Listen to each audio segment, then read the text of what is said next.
Madam Chair, recording has begun. It is 6 p.m. The Town of La Plata's Planning Commission on October 7th is called to order. For the purpose of quorum verification, I will conduct a roll call. Councilman Gutenberg. Here. Deputy Chair Hutnell. Here. Commissioner Whale. Here. Commissioner Miller. Here. And Commissioner Jenkins is here as our alternate. However, because we have all of our regular commissioners here, he will not be actively voting, but you can participate in the discussion. Thank you, and I'm here. Thank you. Commissioner Jenkins, will you lead us in the Pledge of Allegiance?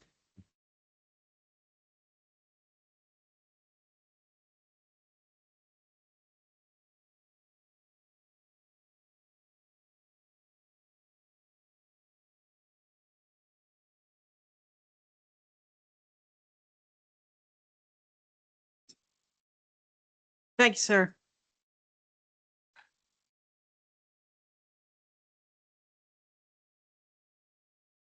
The next order of business is the approval of the meeting agenda.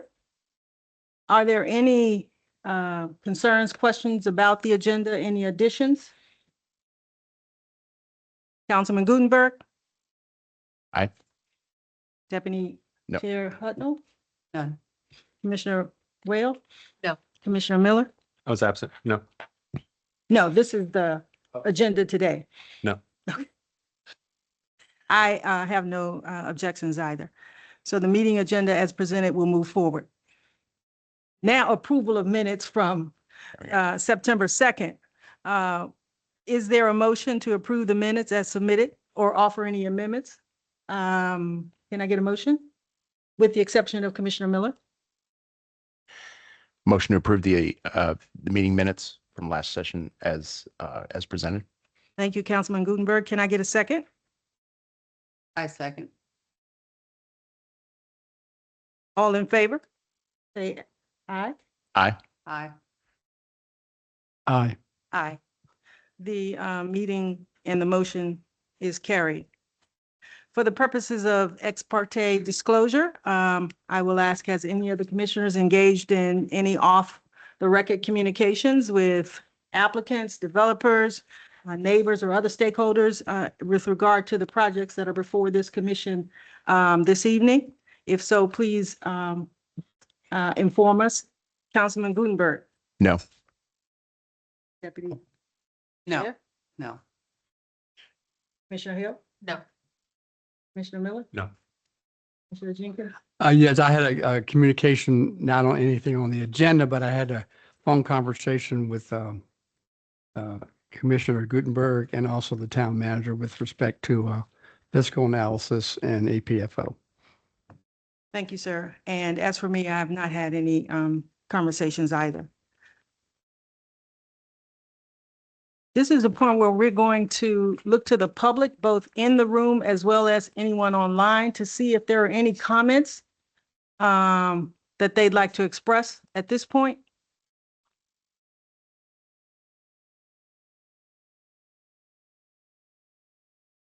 Madam Chair, there are no speakers online. Perfect, thank you. Folks in the room? No. Okay. Thank you. So let me turn to Director Dooley to walk us through the matters for review and approval. So Director Dooley? Yes, ma'am. The first item on the matters for review and approval tonight is for a preliminary plat map known as Major Subdivision 05-2024.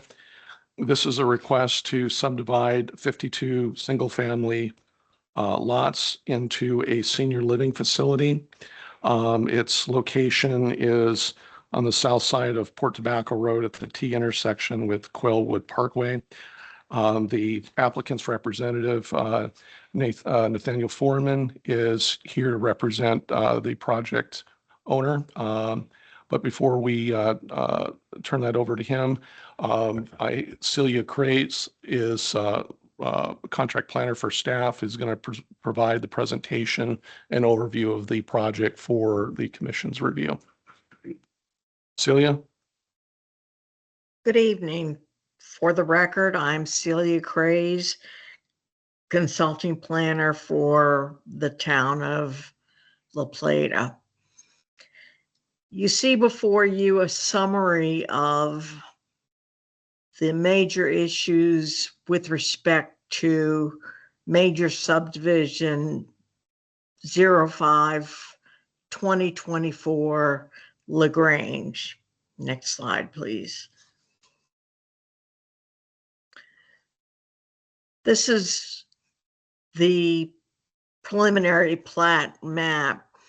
You'll notice, I wish I could point with my finger, but the entrance is off Port Tobacco Road. There are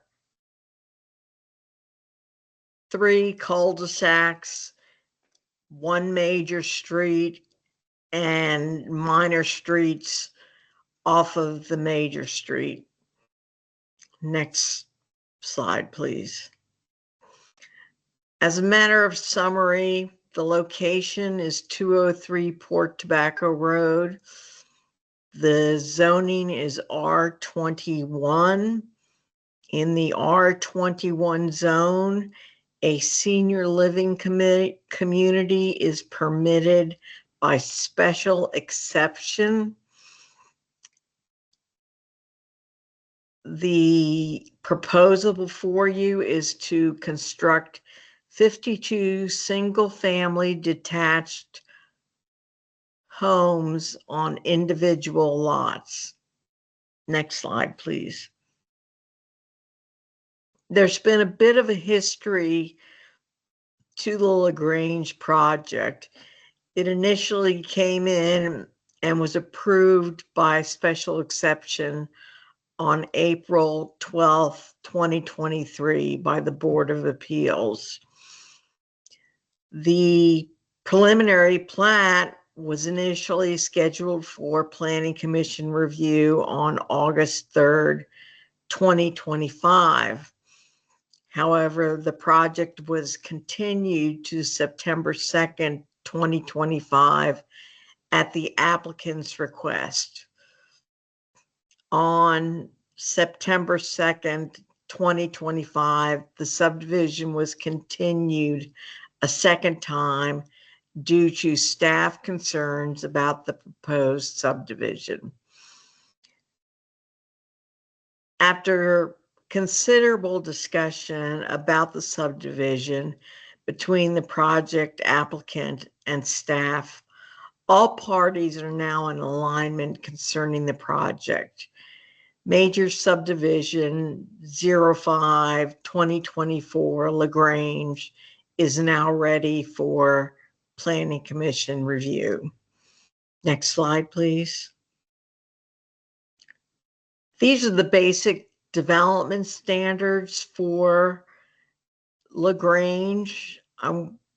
You'll note that the minimum lot area for the entirety of the development is 4 acres, when actually this development has an area of 26, excess of 26 acres. So it well exceeds the requirement. This means that the development density, which was required to be 15 units per acre maximum, is actually a little less than 2 units per acre. So you can see that the development capacity is well below that which is permitted by the zoning ordinance. One thing to note is that there is a requirement for dedication of parkland subject to the Planning Commission direction. It calculates out to 17.8 acres of parkland to be reserved for public use. The developer is proposing to pay an in lieu of fee for the acres of land dedication. This is permitted by the subdivision ordinance, and it allows the developer to pay toward a bank, if you will, of park needs that can later be used by the town for developing parks elsewhere in the town where they're most needed. Next slide, please.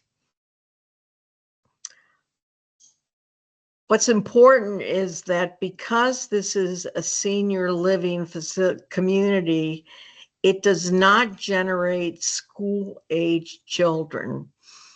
Therefore, school capacity is not an issue. However, as we all are aware, water availability is a current and critical issue that impacts all new development townwide. New subdivisions will not receive final plat approval until water capacity becomes available. Next slide, please.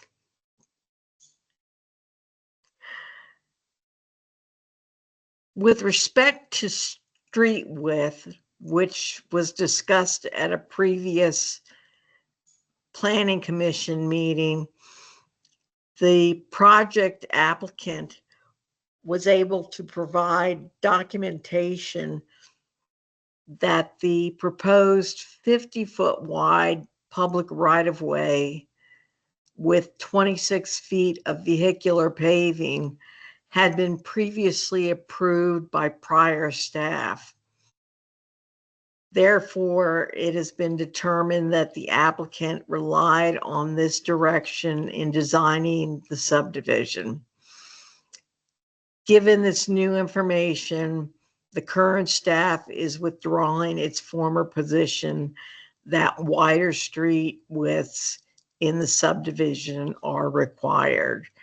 So this subdivision will have street paved widths of 26 feet and a right-of-way of 50 feet. Next slide, please. One issue in any new development is the appearance of the street from not only the neighborhood, but other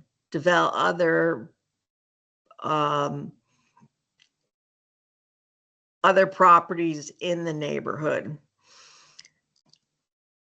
You'll find that when there are redundant building setbacks and a lack of variety in design and building materials, this creates a cookie cutter streetscape. The graphic on the right side of the screen just demonstrates what happens when you have a variety of setbacks, architectural elements, and how it gives a pleasant visual presentation to the streetscape. Therefore, there is a condition placed on the project to encourage that the developer vary house setbacks between the houses to help enliven the streetscape. Next slide. There are recreational amenities provided in the development. It's important to note that the types of recreation facilities that one might see in a non-age restricted development are not necessarily under demand in a senior development community. So in this community, there is a pickleball court and a sitting area. And as previously noted, there is a fee in lieu contribution by the developer equal in value to 7.8 acres, which can be used elsewhere in the town for recreation facilities. Next slide, please. The Port Tobacco Road and landscape buffer was previously presented to the commission. There are approximately 25 mature trees along the Port Tobacco Road frontage. It is staff's hope that as many of these trees can be protected and retained. I'm sorry. That can be protected. It's also important to note that there is a requirement in the town code for a landscape buffer between the Port Tobacco Road frontage trees and the landscape buffer provided.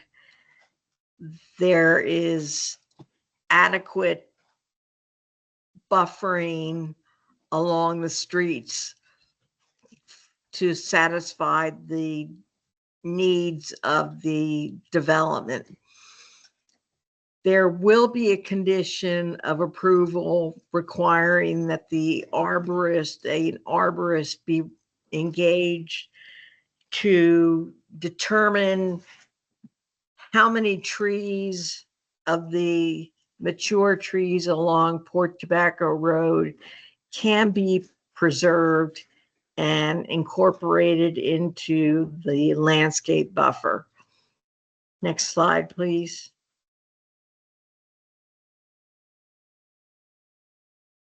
There is a requirement for all developments that there be a forest stand delineation study, a preliminary forest conservation plan, and a forest interior dwelling species evaluation.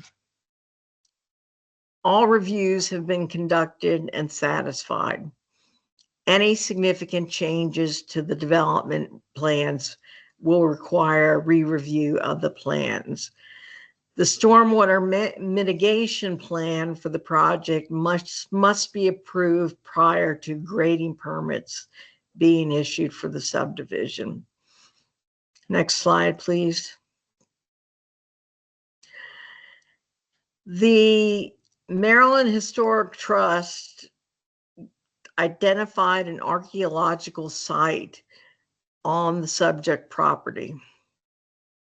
There will be an advisory condition presented to the Planning Commission to notify the property owner that any state permits for the subdivision will require a review by the Maryland Historic Trust.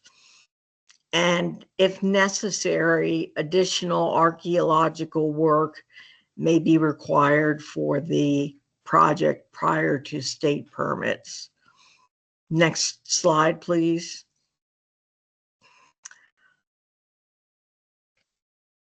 The project has been conditioned to provide solid fencing and/or heavy landscape screening around mechanical equipment visible from the street.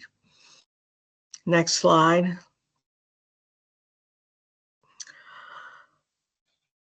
There's a condition to that a durable 6-foot tall fencing all along all rear and side yards of the lots immediately adjacent to Port Tobacco Road and behind the pickleball court be provided. Further, to avoid a mishmash of fence types, there will be a condition in the covenants for the development to provide or to create a uniform fencing plan.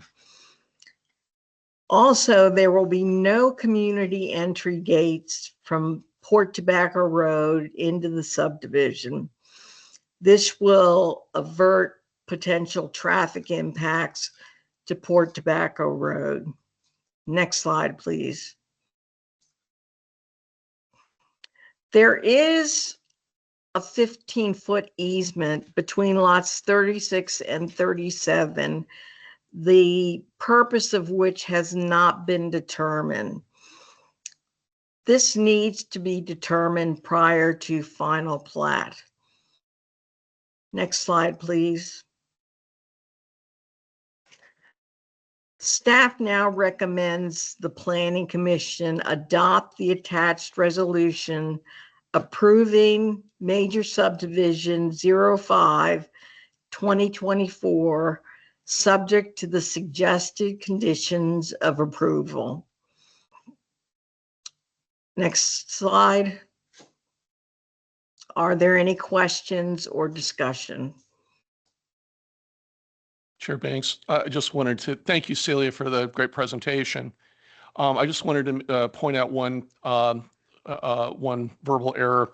The in lieu fee dedication is for 7.8 acres, not 17.8 acres. That Ms. Cray's tongue slip, but it's 7.8 acres. So just so we're clear. I appreciate that. And I saw 7.8 on the Yeah. on the PowerPoint. So thank you. Let me turn to my fellow commissioners to see if there are any questions or comments. Councilman Gutenberg? Yes, so I am happy to see that, you know, we were able to come to agreement on the preliminary plat.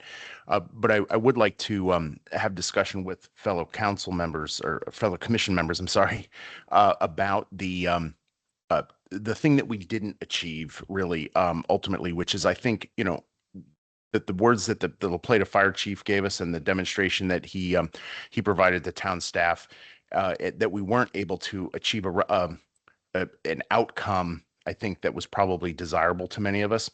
And I think that in a future planning session with this commission, we should probably have discussion with town staff to initiate the kinds of code update recommendations that would be necessary for us to provide to the council for adoption or potential adoption. And I think we could probably work that at this level with staff, you know, and get those kinds of recommendations ready for the town council, so that in the future we, you know, when we were here last month too, we heard the story from the applicant that, you know, there were some regrettable delays in this, and we want to avoid things like that too, right? But we also want to we also would like to really be able to hear what the fire department is telling us and do some actionable things. So going forward, we make the kind of changes that we need. Thank you, Councilman Gutenberg. I think you were reading my handwritten notes over here. And I concur with you wholeheartedly. And I would just add another layer to the recommendation with respect to codifying to ensure that the fire department needs are met. I would say, in lieu of doing a full codifying action, that we perhaps look at doing a policy in the short term until we can get around to actually putting it in text, codifying it. So we are Thank you. on that. Is there anything else? No, I think that's it. Thank you. Chair Hutno? And for me, at least. Thank you, ma'am. Commissioner Webb?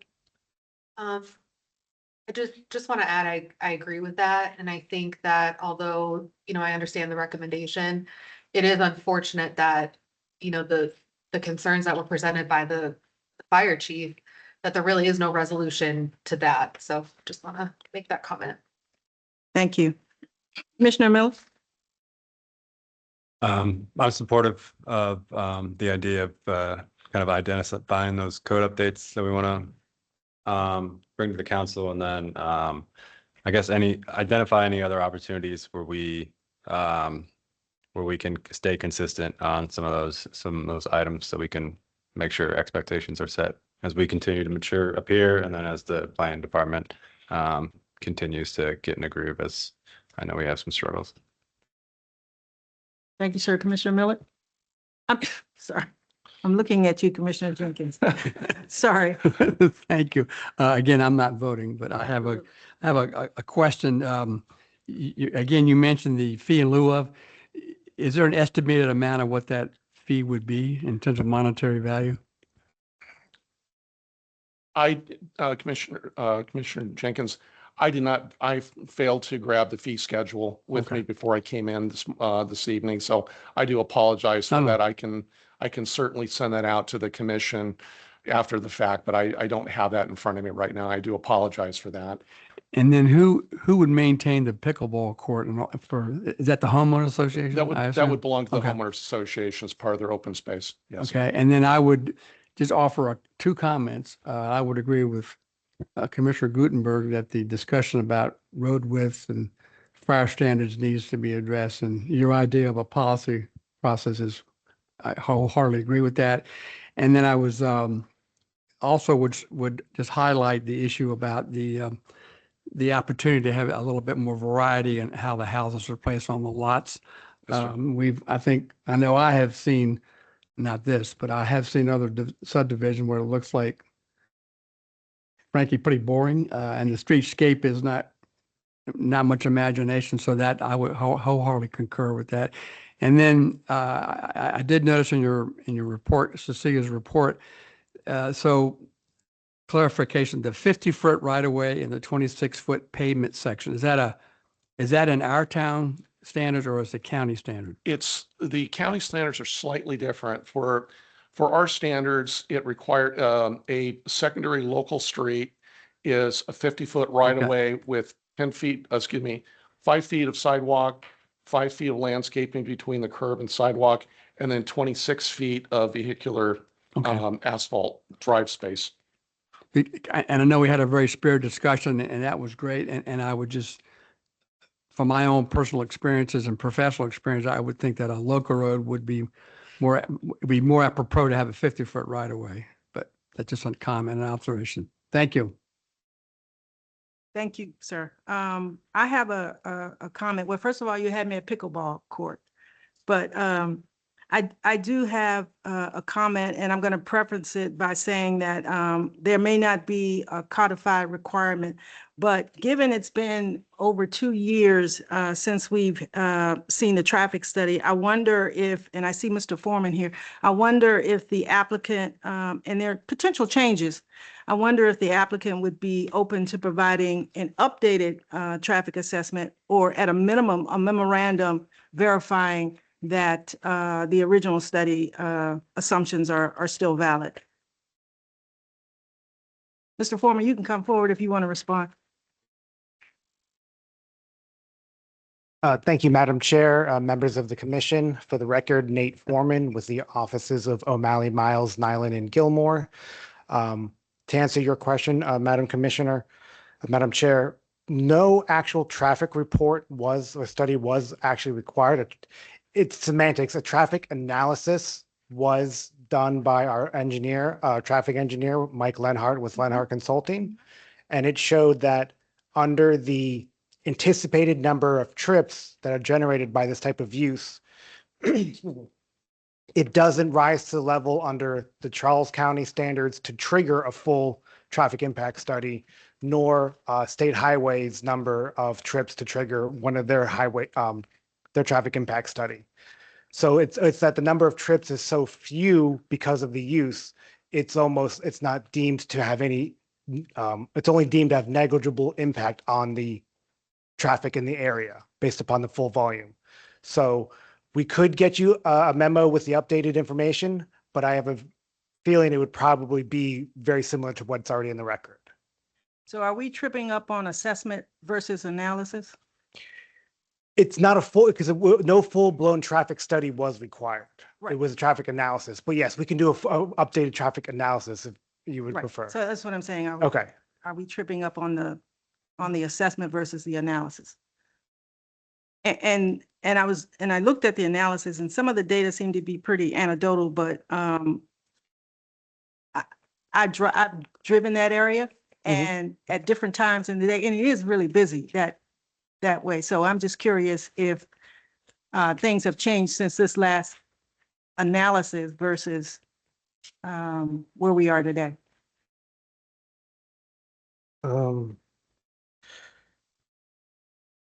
So I know one of the major concerns that we had, because this had come up during the special exception application, was the amount of trips that would have been generated by this use.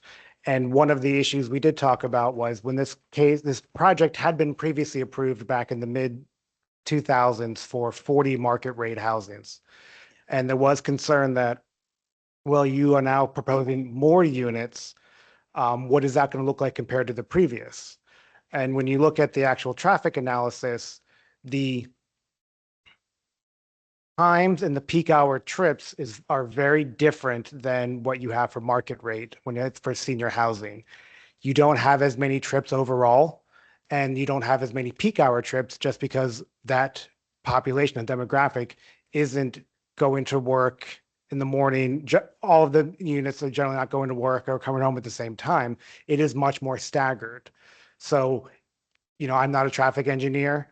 I couldn't tell you the full specifics, but I know just enough to be dangerous to explain why, even with the more units, there is actually less concern from a zoning or an impact standpoint from what had been previously been approved.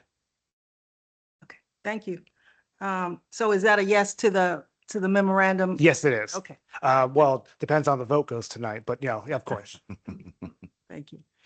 Thank you. Are there any follow-up questions, comments from anyone?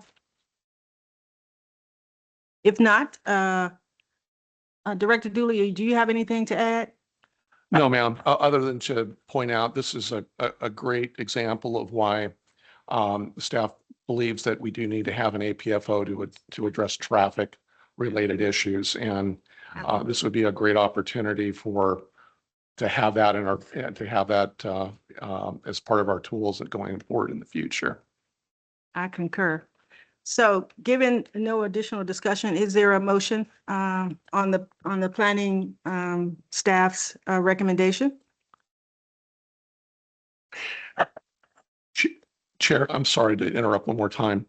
If the commission desires to have the project applicant provide an updated traffic analysis, it should be added as an additional condition of approval to the project to validate that it will occur. Hold on just a second. On that note, I just wanted to point out that the staff did add an additional condition of approval to modify a note on the preliminary plat. It's note 14 to state that the stormwater management facilities on the open space parcel A shall be dedicated to the town of La Plata. The applicant had identified as being identifying the stormwater management facilities being dedicated to the homeowners association, which is contrary to the town's process and procedures for stormwater management facilities.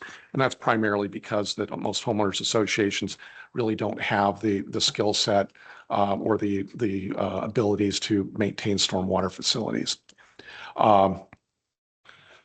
So with that, I'll yield to. Thank you, Director Dooley, and I do apologize. I want to object to the condition of approval for the memo, but before I do that, this is actually very indicative of the relationship Director Dooley and I have had throughout this whole process.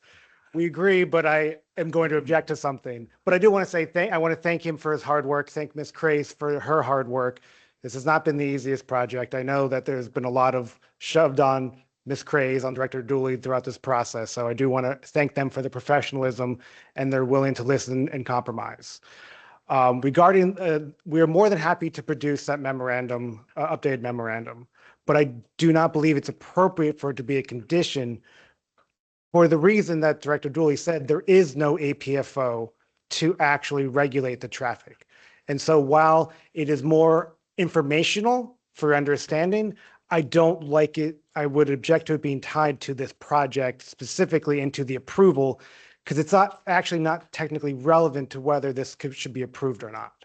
So we're happy to provide that information as an anecdotal evidence to maybe what has changed for your information, but I don't think it should be included as a condition because there's no standard to test whether it's correct, whether it's not, and it doesn't impact the overall layout or the development of this project.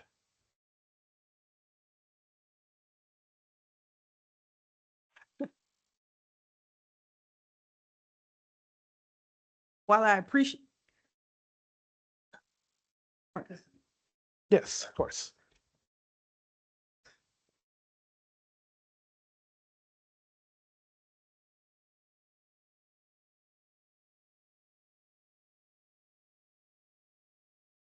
while I appreciate that, Mr. Foreman, and I understand your hesitation with respect to labeling it a condition,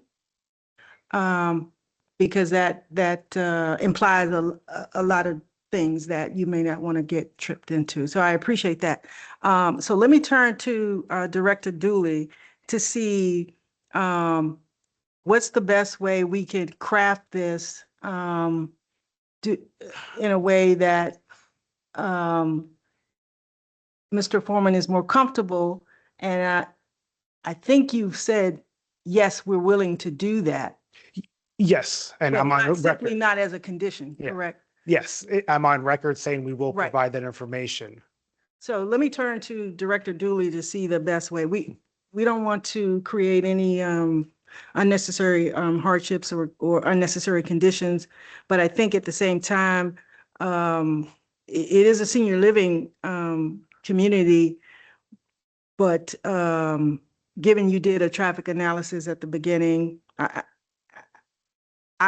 I think, just sort of verifying that the conditions are still the same would be helpful from my perspective.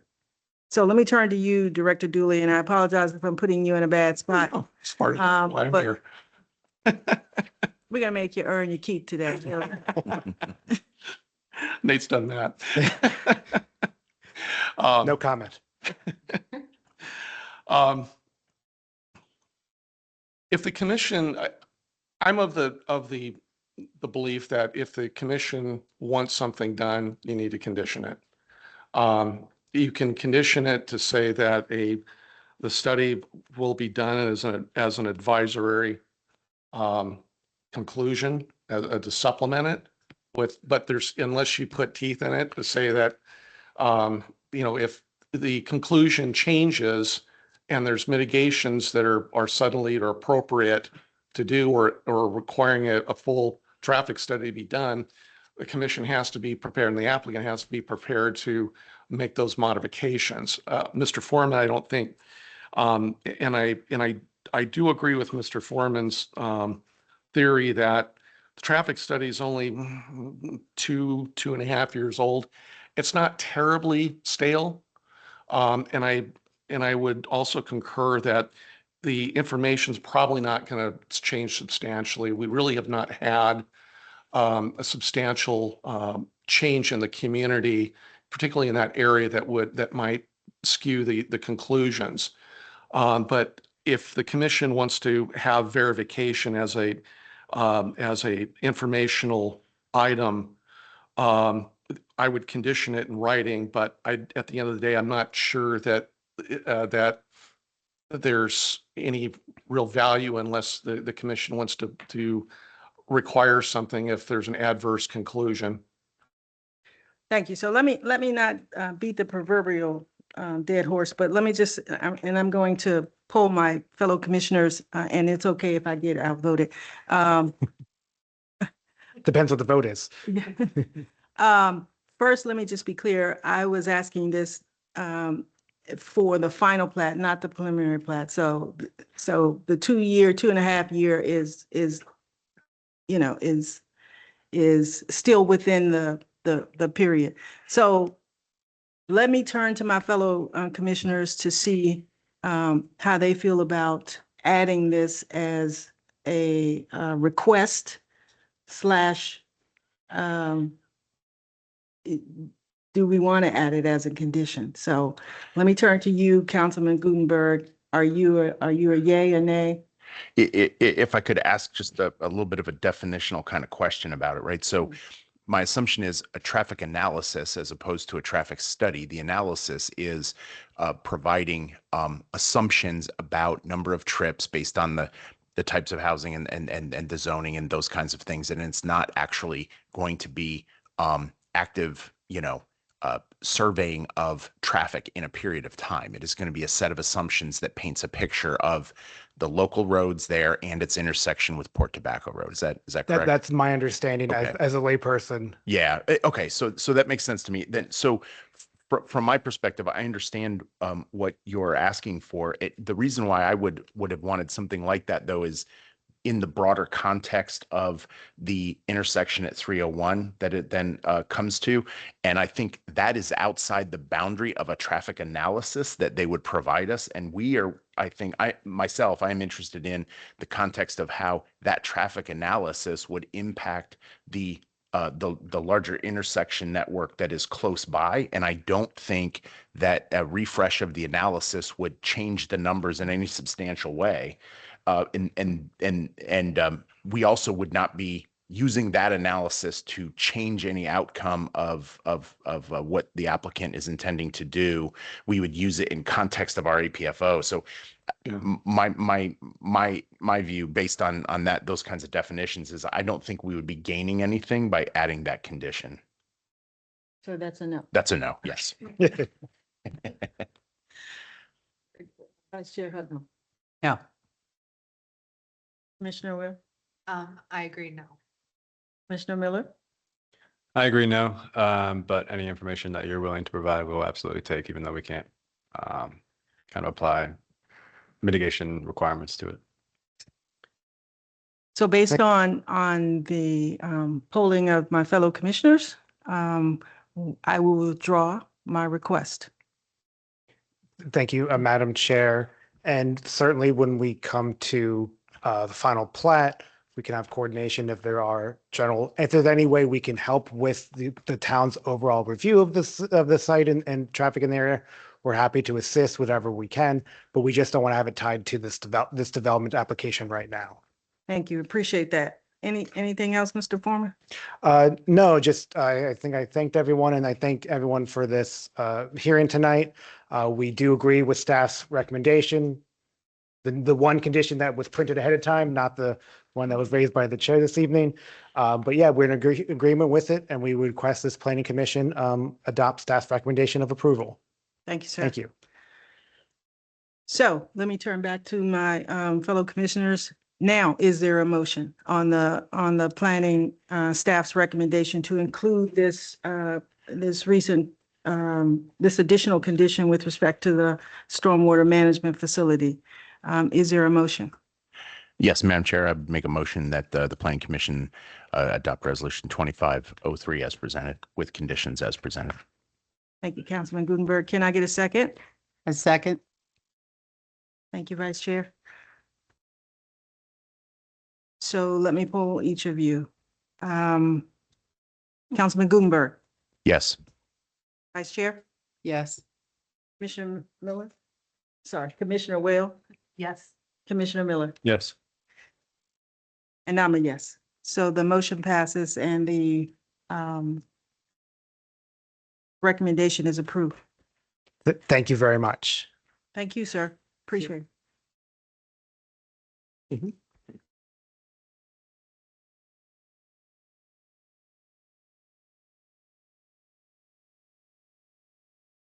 Let me turn back to you, Director Dooley, under the matters of discussion and recommendation. And it looks like we've got a fabulous presentation coming up on Pine Grove. Yes, ma'am. The next item on the agenda is item 9.1. This is a presentation on the Pine Grove Development Project by D.R. Horton and Rogers Consulting. The folks at D.R. Horton had offered the commission an opportunity to have a presentation presented by D.R. Horton and their consultants, Rogers Consulting, to help particularly the newer commissioners and staff to understand a little bit more about the background for Pine Grove, how it originated, what has been, how it was approved, what it was approved for, and some of the expectations for some of the development concepts that are being incorporated within the development programming, if you will. And I know that tonight we have Brian George, who is the project applicant representing D.R. Horton, Danielle Conroe with Rogers Consulting, and the legal team represented by Steve Scott to provide you a presentation tonight. The way that staff is anticipating the presentation is staff has forwarded questions to the team to help facilitate the presentation. The team will present the Pine Grove project to the commission, and after that presentation, unless they want to answer questions in between, would be happy to take questions. They're not anticipating questions from the audience, as this was really directed toward the Planning Commission. So with that, I'll turn it back over to Chair Banks. Thank you, sir. Can we get the map back up here, Director Dewey? Yes, I'll do that, Steve. And I know there's a presentation. Do we have it available, Kelly? Perfect. Thank you. Mr. Scott, I'll turn to you, and whenever you're ready, you can get started. Okay, good evening, Madam Chair, Planning Commission members. My name is Steve Scott. I'm with Scott Law Group here in La Plata, land use attorneys for the developer, D.R. Horton, Inc. And we have, actually, as you can see, we have our whole team. We thought it might help us if we outnumbered you tonight. So we've got everybody. We got Brian George with D.R. Horton, project manager. Kelsey Stewart with D.R. Horton, entitlements manager. Lori Beth Donachie, I'm going to mess up that last name. Donachie, you wrote it for me. Senior landscape architect with Rogers Consulting, Danielle Conroe. You know Danielle, we've seen her a number of times here, project lead on the project for Rogers Consultant. We actually also brought the environmental folks, the experts on environmental impacts, Kelly Donovan and Steve Allison with Rogers Consulting. Robert Engel with Linhart Traffic Engineering, and Chris Lazaration also with Rogers Consulting. So we have a lot of information. We've got a PowerPoint to show you. We're going to take turns providing the information to you. So there'll be a number of speakers. The presentation will flow better if we hold questions till the end. But Madam Chair, I obviously defer to you if you want to allow questions in between. But it will flow better if we wait until the end. And of course, in that respect, we're happy to answer any questions you might have. So with that, I'll turn it over to Danielle, and I'll be back. Good evening. For the record, shorter than you. For the record, Danielle Conroe with Rogers Consulting. I just want to take a moment and thank you for the opportunity for giving us some time in your evening. This is a really big project. It's 20 slides, but we have a lot of information to share with you, and I hope that it's helpful and helps clarify a lot of things. We tried to really focus on questions that we've heard before, questions we've heard in the community, questions we've heard from council. So we're really trying to focus on things that we think are going to be directly helpful. And we have a lot of supplemental information as well, in case you have other questions, things that we weren't able to cover. So thank you so much. As you know, we brought our experts here. I want to make sure you were able to ask them questions directly so we can do a thorough presentation. And if you could go to the next slide, please. So just an introduction to the property here. This is Pine Grove. Everyone knows that is formerly known as Heritage Green. It was established in 1990. There are a couple of different amendments to the annexation agreement, but the original annexation for this project was to the town in 1990. And I'll walk you through some versions of what those annexations entailed in a moment. The total site area is 1,021 acres. Just for relative size, it's about a quarter the size of the incorporated town, tiny bit less. And the zoning category is traditional mixed use. I threw on the slide here just a copy of the GIS map so you can kind of see relatively what the size is and where it's located. But also on the right, and I think this is important, we'll talk more about the comp plan later, but that's an image direct from the comprehensive plan so that you can see where it falls there as well. Next slide, please. Oh, goodness. All right, so don't fall asleep on me yet, as I did not bring you any coffee. But we're going to talk about the project history. You will see throughout the 20 slides that we have for you tonight, there's an icon in the top left corner. I placed that there because there are a number of exhibits and documents that help tell the story of this project and are important that you may want to refer back to as the project continues to progress. And so you have 9 exhibits that were provided to you. They're numbered 1 through 9, and they go in order that you'll see them referenced here. So if you see that icon, it's not on all the slides, but it's on a lot of them. If you see that icon up there, it means that if you need further information, that was provided to you. Speaking of lots of documents, starting in 1990, that was the first annexation when the project was brought into the town. Then in 98 was the first annexation agreement modification, mostly focused on a modification of the land use. You'll see a pattern of documents trying to keep up with market zoning and other documents, really. In June of 2008 was the first iteration of the Developers' Rights and Responsibilities Agreement, the DRA. In 2012 was the second of 3 annexation agreement amendments. And what that did is it removed the golf course requirement and instead sort of kind of loosened the requirement a little bit and said, we're going to establish a park system of 295 acres, but didn't necessarily require that it was going to be a golf course. And then in 2018, the third amendment annexation agreement, again, modified land use area, like I said, sort of trying to keep up with goings on around it. In August of 2020, the property was purchased by D.R. Horton. In September of 2020, the town council adopted their current comprehensive plan. Then in October, the TDX zone was updated. In December of 2020, the MSDP amendment for the project was submitted. The following April in 2021, that MSDP document was approved by town council. And November of 2021, the amended and restated DRA was adopted as well. So you have copies of, I think, every document except the comprehensive plan, and I think you probably needed a copy of that. And we do have some slides later to talk a little bit more about things like the conditions in the DRA. Next slide, please. So I just wanted to walk through just a couple of highlights of the evolution of the MSDP. So going from left to right, on the far left is the 1990 original version of the MSDP, and it's a mix of residential, commercial, and industrial. And it's important to note that this mix of uses is throughout the site.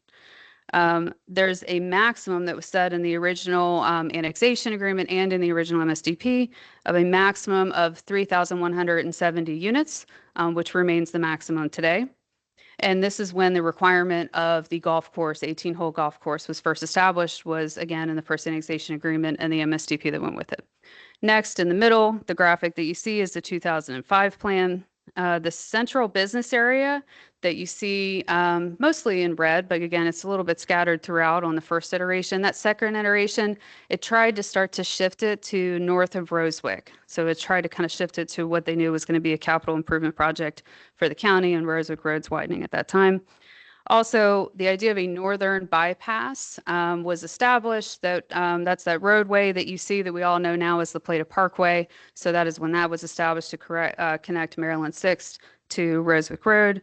And the density allocation was changed, meaning that requirements for different types of units and mixes of units was shifted a little bit, but the maximum number of units remained the same. And it kind of reconfigured the golf course a little bit. Last but certainly not least is the current MSDP that's on the far right. We removed the golf course entirely in favor of some other park amenities that we will also talk about later in the presentation. And largely, if you read through the MSDP, you will see citations from the TDX code, and you'll see citations from the annexation agreements, largely from the second version, because you'll see all the different requirements. So the MSDP attempts to sort of package all of those together, make sense of them, and create some guidance for the plans going forward. The zoning standards were applied. The 295 acres of park system was further outlined in this MSDP. And instead of a bypass, and I think this is the really key thing of the most recent MSDP, we're still connecting Rosewick Road to Maryland 6. But instead of it being a 4-lane, bypass road that's sort of high traffic and high speed, we turned it into a parkway. Not a parkway meaning high traffic, high speed, but a parkway with emphasis on the word park. So we have some tree save. I hope that some of you have been out there and you've seen some of the signature tree save, and we have intentionally created some traffic calming techniques in the parkway with the intent to kind of slow the speed down. So that was a big focus of the MSDP vision here. And with that, back to Steve. Okay, next slide, please. So governing documents. Of course, the development is subject to state, county, local, and federal laws, regulations, and ordinances. But the primary governing documents include the comprehensive land use plan, which is not only the comprehensive land use plan of the town of La Plata, but also the Charles County Comprehensive Land Use Plan. I'll get back to that in a second. The town of La Plata zoning ordinance, which was last revised in a major way in 2018. And that's basically the ordinance we're working off of now. The annexation agreements and the amendment to the annexation agreement, which Danielle mentioned. The developer's rights and responsibilities agreement, which is a 3-party agreement between the town, the county, and the developer. And then, of course, the master site development plan. You'll hear us say MSDP a lot in this presentation, and that's because it is key to moving forward with this project. So next slide, please. Comprehensive plans. I mentioned that both the county and the town comprehensive land use plans are important. The county comprehensive land use plan is important because it designates the town of La Plata as a designated development district. Under the concepts of smart growth, as we call it, which has been around quite some time now. A development district is an area of concentration of public utilities and infrastructure where smart planning, as opposed to sprawl development, would dictate that there should be higher intensity development. So the development districts in the county comprehensive land use plan are basically Waldorf. There's some slight variations in the line. And the incorporated towns of the town of La Plata and the town of Indian Head. From the county's comprehensive land use plan, one of the goals and objectives concentrate most future growth in areas of the county already served or proposed to be served by public water and sewer, direct 75% of future residential growth to sewer service areas and to the towns of Indian Head and La Plata. So again, this type of growth is consistent with the county's comprehensive plan, and it goes on to designate the Waldorf Development District and also the towns of La Plata and Indian Head as development districts. From the town's comprehensive land use plan, just a couple of snippets. The town's comprehensive land use plan talks about policies and goals of encouraging mixed-use development in new subdivisions. Of course, that's exactly what we have here. Encouraging a range of housing densities, types, costs, and sizes in new subdivisions. And of course, that's exactly what we have here as well. In terms of comprehensive land use compliance, of course, that's something that we've looked at extensively in connection with the planning of the project, and the adoption of the master site development plan. And of course, it is reviewed once again each time we come in with a new section or new phase. Next slide, please. Zoning ordinance. So zoning ordinance is, again, not that old in the town of La Plata. Major rewrite and adoption in 2018.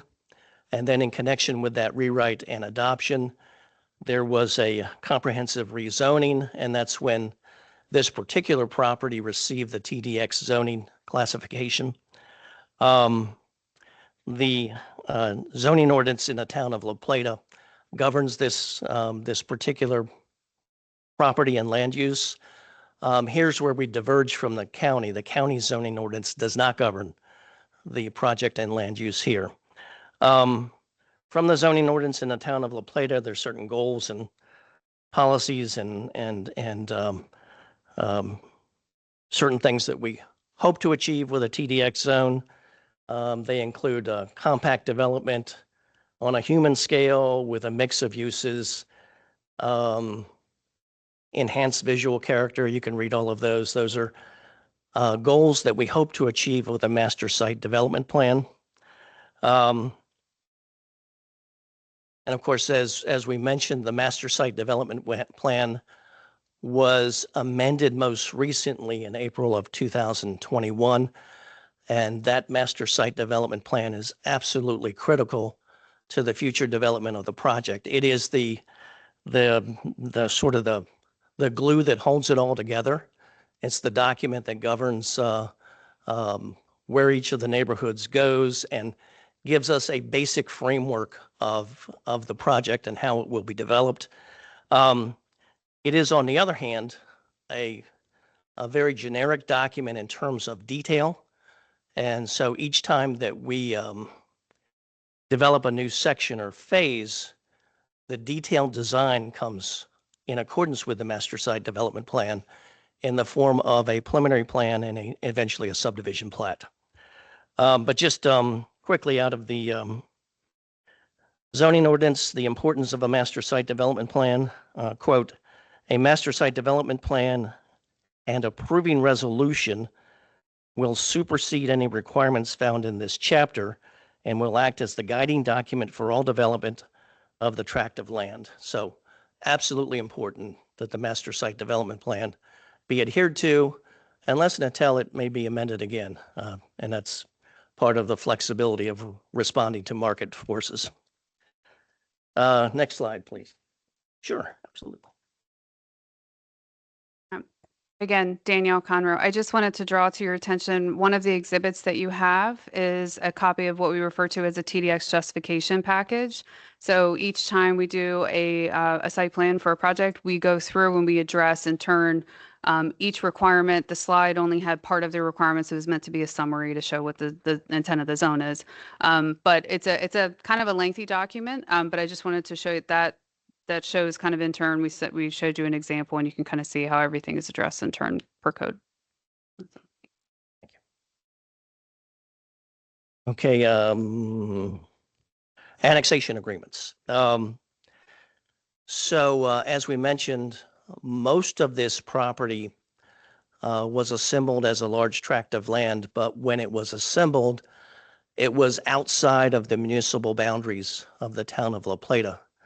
And I know Commissioner Jenkins will remember this. It was put together, and I didn't just call you old, I promise. I remember it too. It was assembled, put together, and annexed into the town of La Plata in 1990. At the time, as is traditional for an annexation, there was an annexation agreement executed between the town and the annexation applicant, which is the property owner.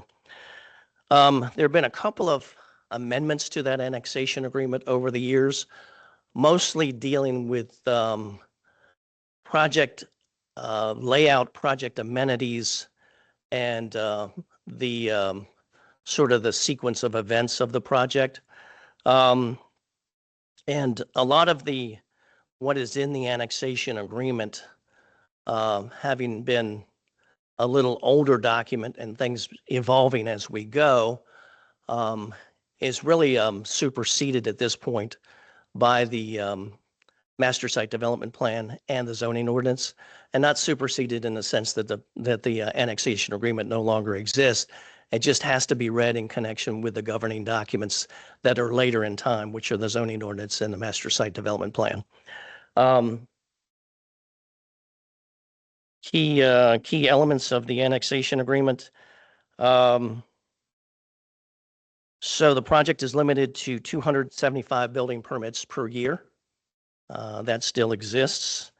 The commercial aspects of the project, commercial and industrial, are to be developed at or around 75% of the residential development. We were speaking in my office earlier about the commercial component. It is still a future phase and future portion of the project, of course, and being a future phase and future portion of the project, we're not quite sure yet what we're going to end up putting there. We would certainly like some kind of anchor project, like a grocer or something of that nature. But at this point, we don't have any tenants or users yet for that commercial aspect of the project.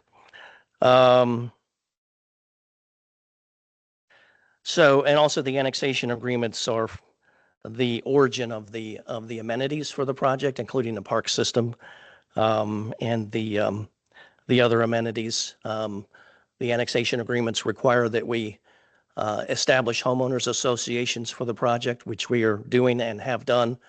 The structure will be pretty typical for a large project like this. So it will be one overall project association that takes care of and deals with common area, if you will, outside of the neighborhoods. And then each of the neighborhoods will have their own homeowners association as a sub-association to the project association. Okay, next slide, please.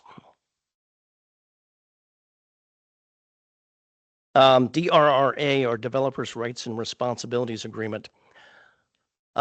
This is a document that, to my knowledge, no other project within the town has at this point or is subject to. As I mentioned, it's a three-party document executed between the county, the town, and the developer. The primary goal of the document or the agreement is to account for the public education impacts of the project. And under the document, of course, the developer purchases school allocations from the county and establishes those school allocations or uses those school allocations to build and develop its residential units.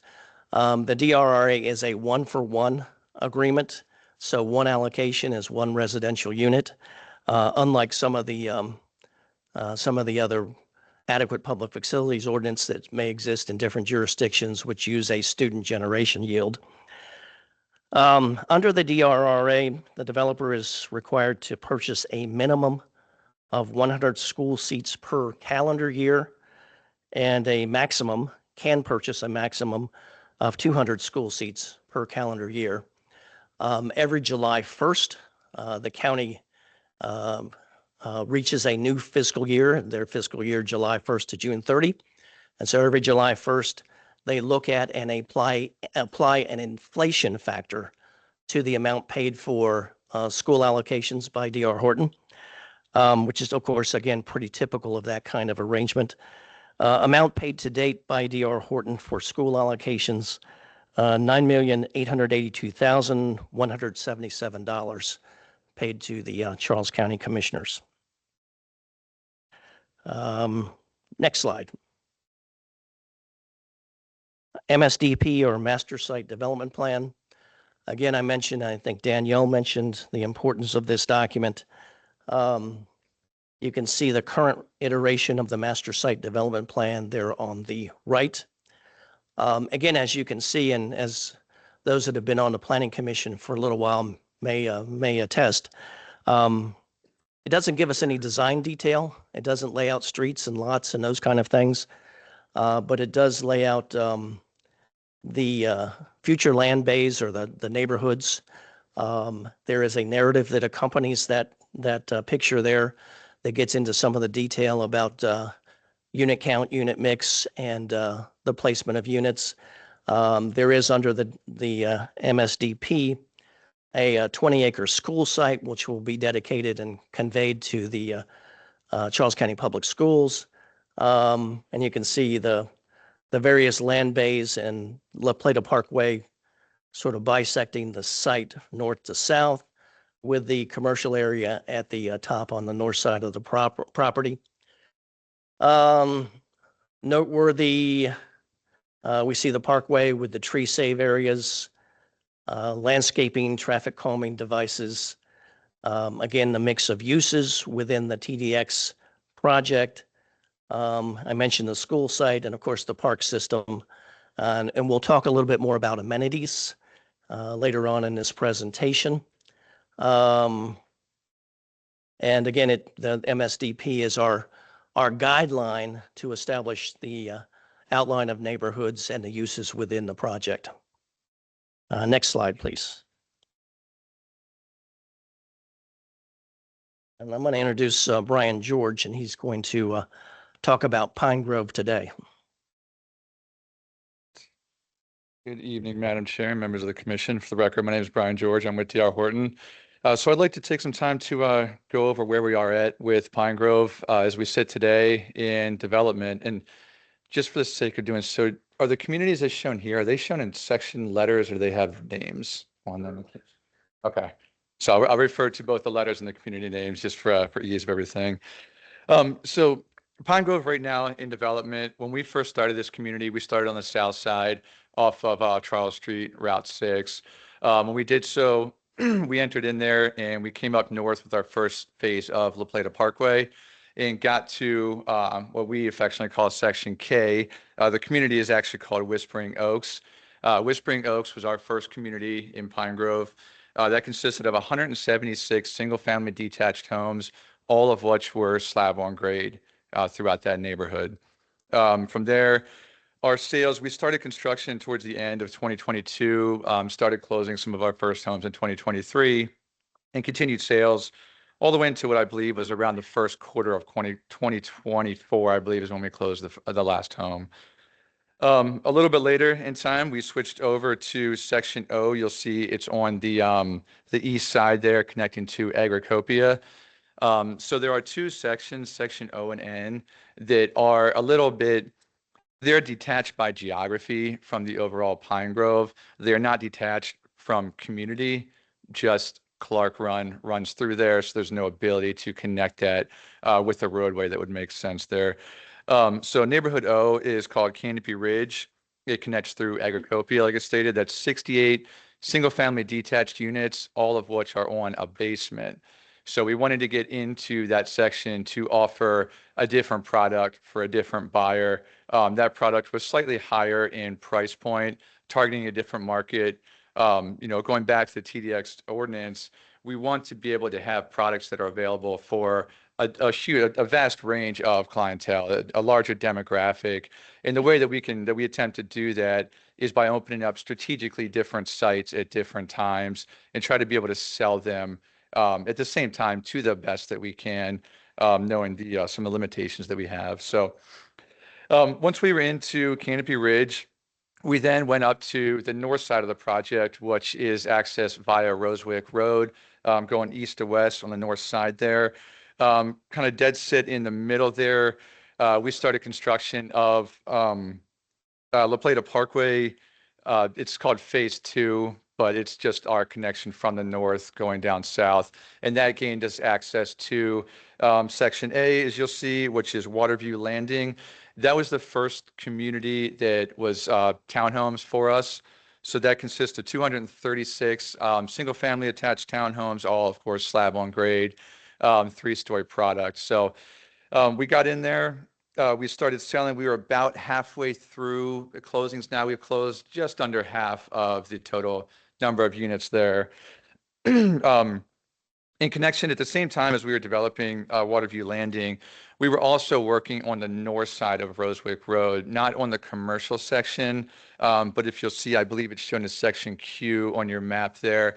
That Section Q in its entirety At build out, that'll be 3 phases of multifamily. Each phase consists of 288 garden style apartments. DR Horton through it's called DHI Communities. They're a separate entity from us, but they are under the DR Horton umbrella. So DHI Communities purchased that section of Q1 and went in to develop the 288 multifamily units. They are now leasing up. I don't believe they're at full lease up, but they're getting close there. So once we got them going, we then had Section A going at the same time. So we shot back down to Section I on the south side.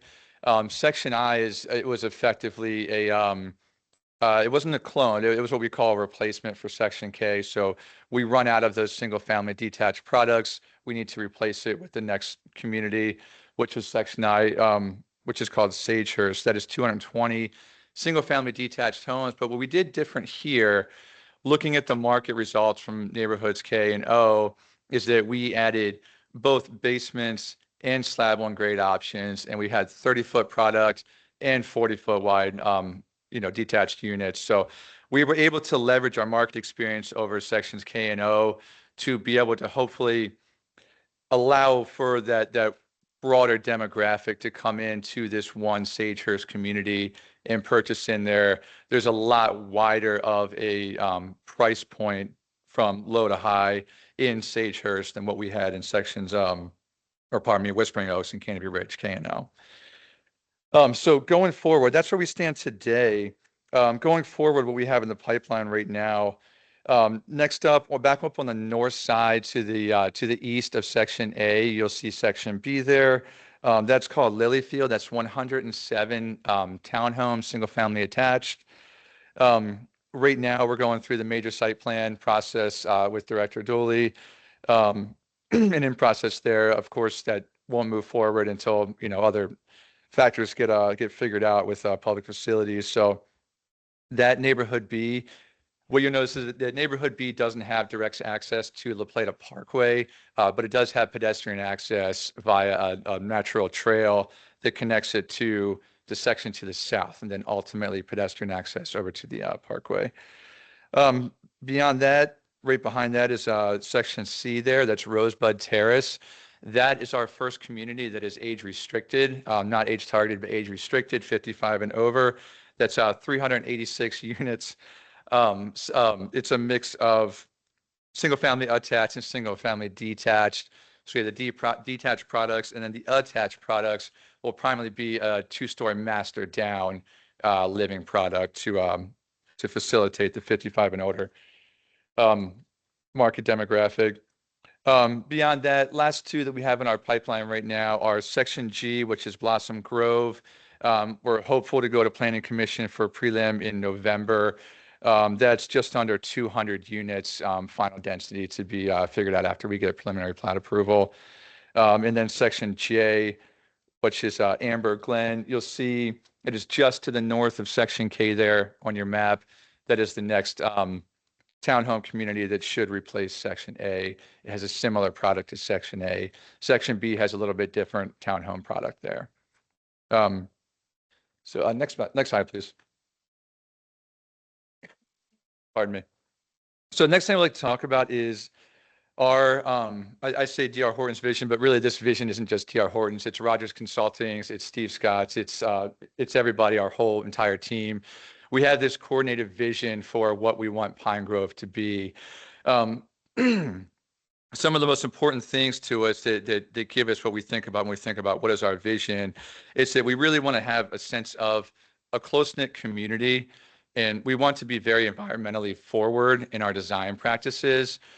We want to utilize what's codified in the TDX zoning ordinance as well as MSDP, and we really want to leverage that and play off of that to create this product that is, it's not a haphazard collection of neighborhoods scattered about this 1,000 acres. It is a very, very clearly thought out and really just driven by interaction between DR Horton, Rogers Consulting, Director Dooley, the town manager, the Planning Commission. It should be a product that we're all looking forward to. And again, it will instill this sense of close-knit community. And we want this community to be a part of La Plata. So you're a resident of Pine Grove, but you're also a resident of the overall La Plata community. The environmental part of this, we know that this is Bird City, and there's a lot of aspects of La Plata as you drive through here that really focus on environmental and kind of being part of the environment and not just taking hundreds of acres and raising it and building a parkway that goes dead straight north to south and just hanging houses off of it.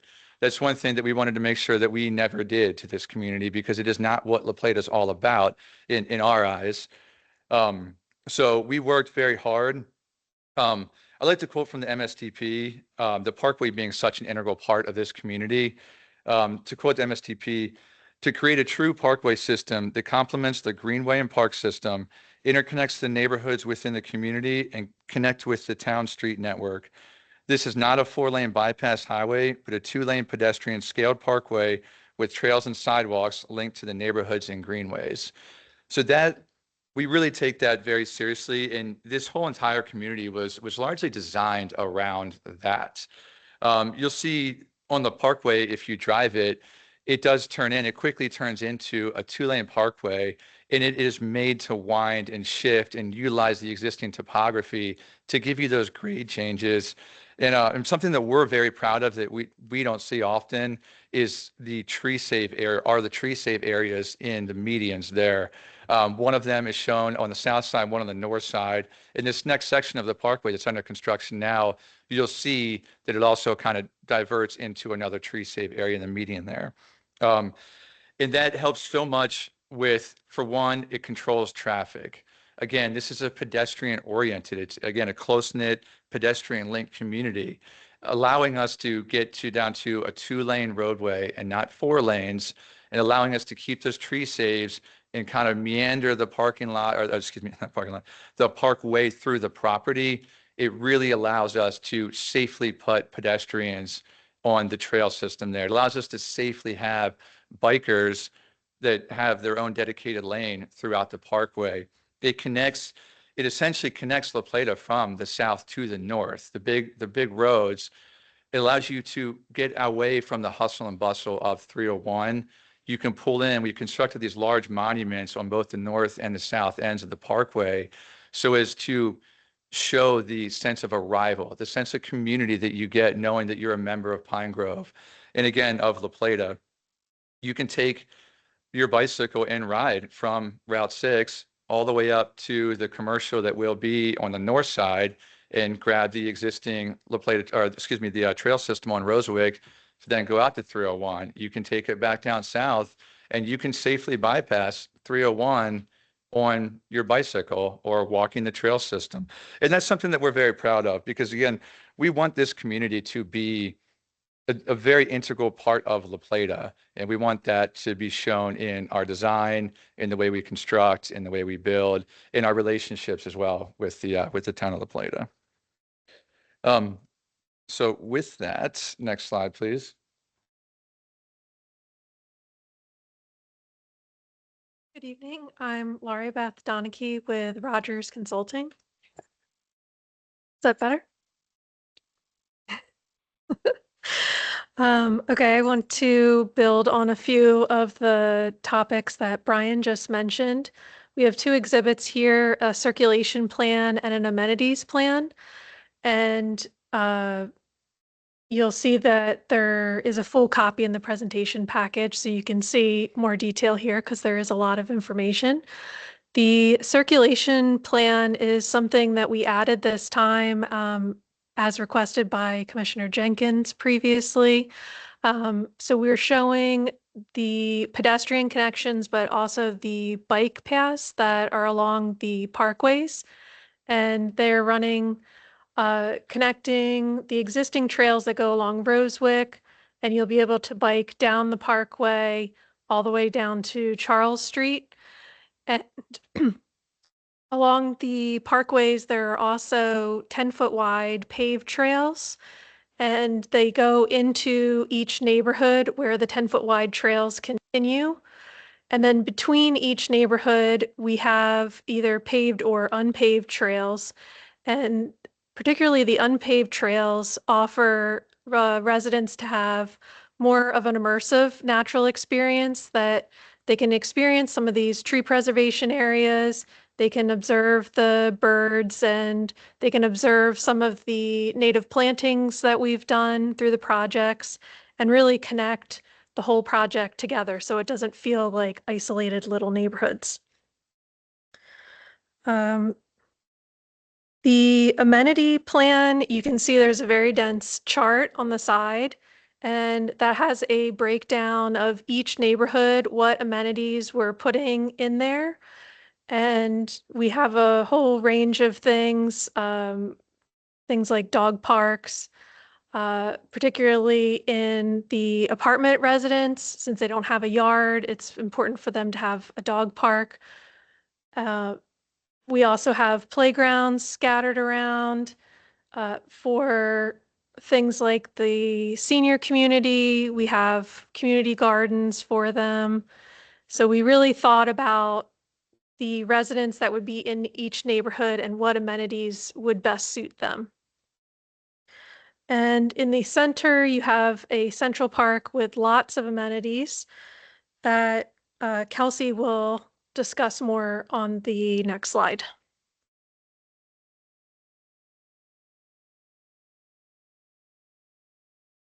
All right. Hello, I'm Kelsey Stewart with D.R. Horton, and I'm going to talk about the existing amenities in Pine Grove that are there today, and then also what we are proposing in the Central Park that will become in the future.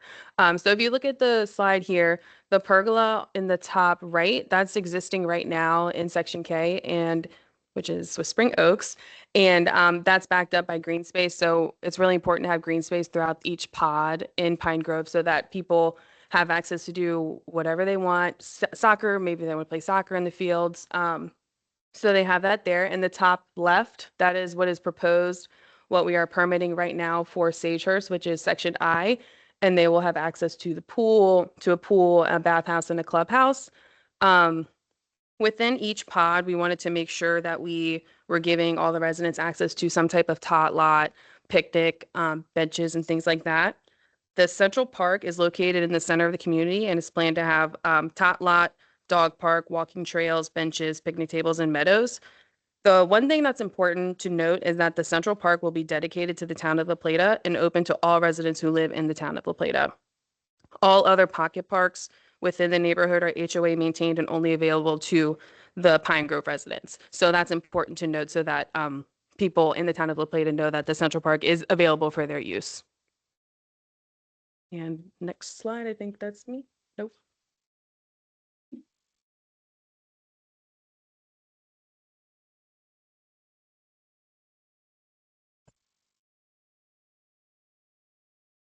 Hey, good evening, everyone. I'm Robert Engel with Lenhart Traffic Consulting.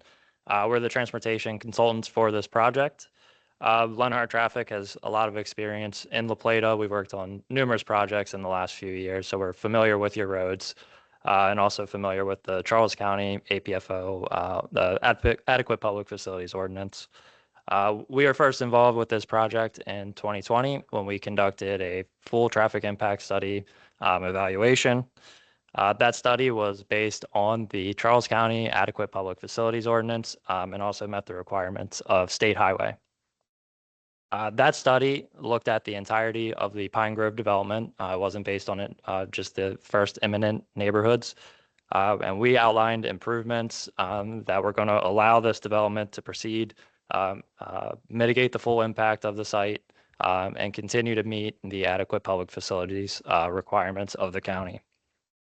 That study was reviewed and approved by the state, the Charles County engineers, as well as the town. Moving forward from there, was part of the Neighborhood O, the Canopy Ridge preliminary plan. The town implemented a condition of approval that the traffic study should be restudied every 750 units or every 3 years, whichever of those happens first. To date, we've actually completed the first of those updates with the first phase of the Neighborhood Q, Ascend at Pine Grove multifamily units. That study, again, was updated with new counts, new analysis based on the relevant traffic conditions at that time. That study was reviewed and approved again by all the agencies, and it confirmed that those improvements that we outlined in the first study would still mitigate the full impact of the entirety of the Pine Grove development. We're actually in the process of conducting another update at the moment, so you'll be seeing that soon. But just to briefly summarize here, the traffic studies, we've from the beginning, we have looked at the entirety of the development. We outlined improvements that are necessary to maintain the level of service per the Charles County APFO and per state highway. Make sure that your roads remain to operate adequately. And in the future, you'll continue to see us updating the traffic study as the development progresses. So thank you all for your time. We'll be around. I'm sure you have some questions on traffic at some point. Thank you.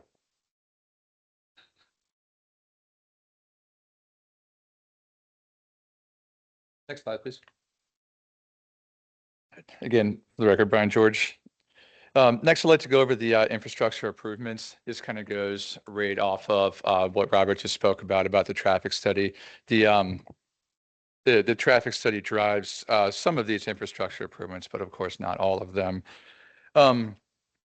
So I'll just kind of go one by one, just a brief one. The exhibit will kind of show you more detail where every single one of these points are on the map. But on the road improvements, La Plata Parkway, that one's very important to us. Ultimately, our team would like to have La Plata Parkway connected south to north by the end of calendar year 2026. And I say that we would like to do that because we are committed to it.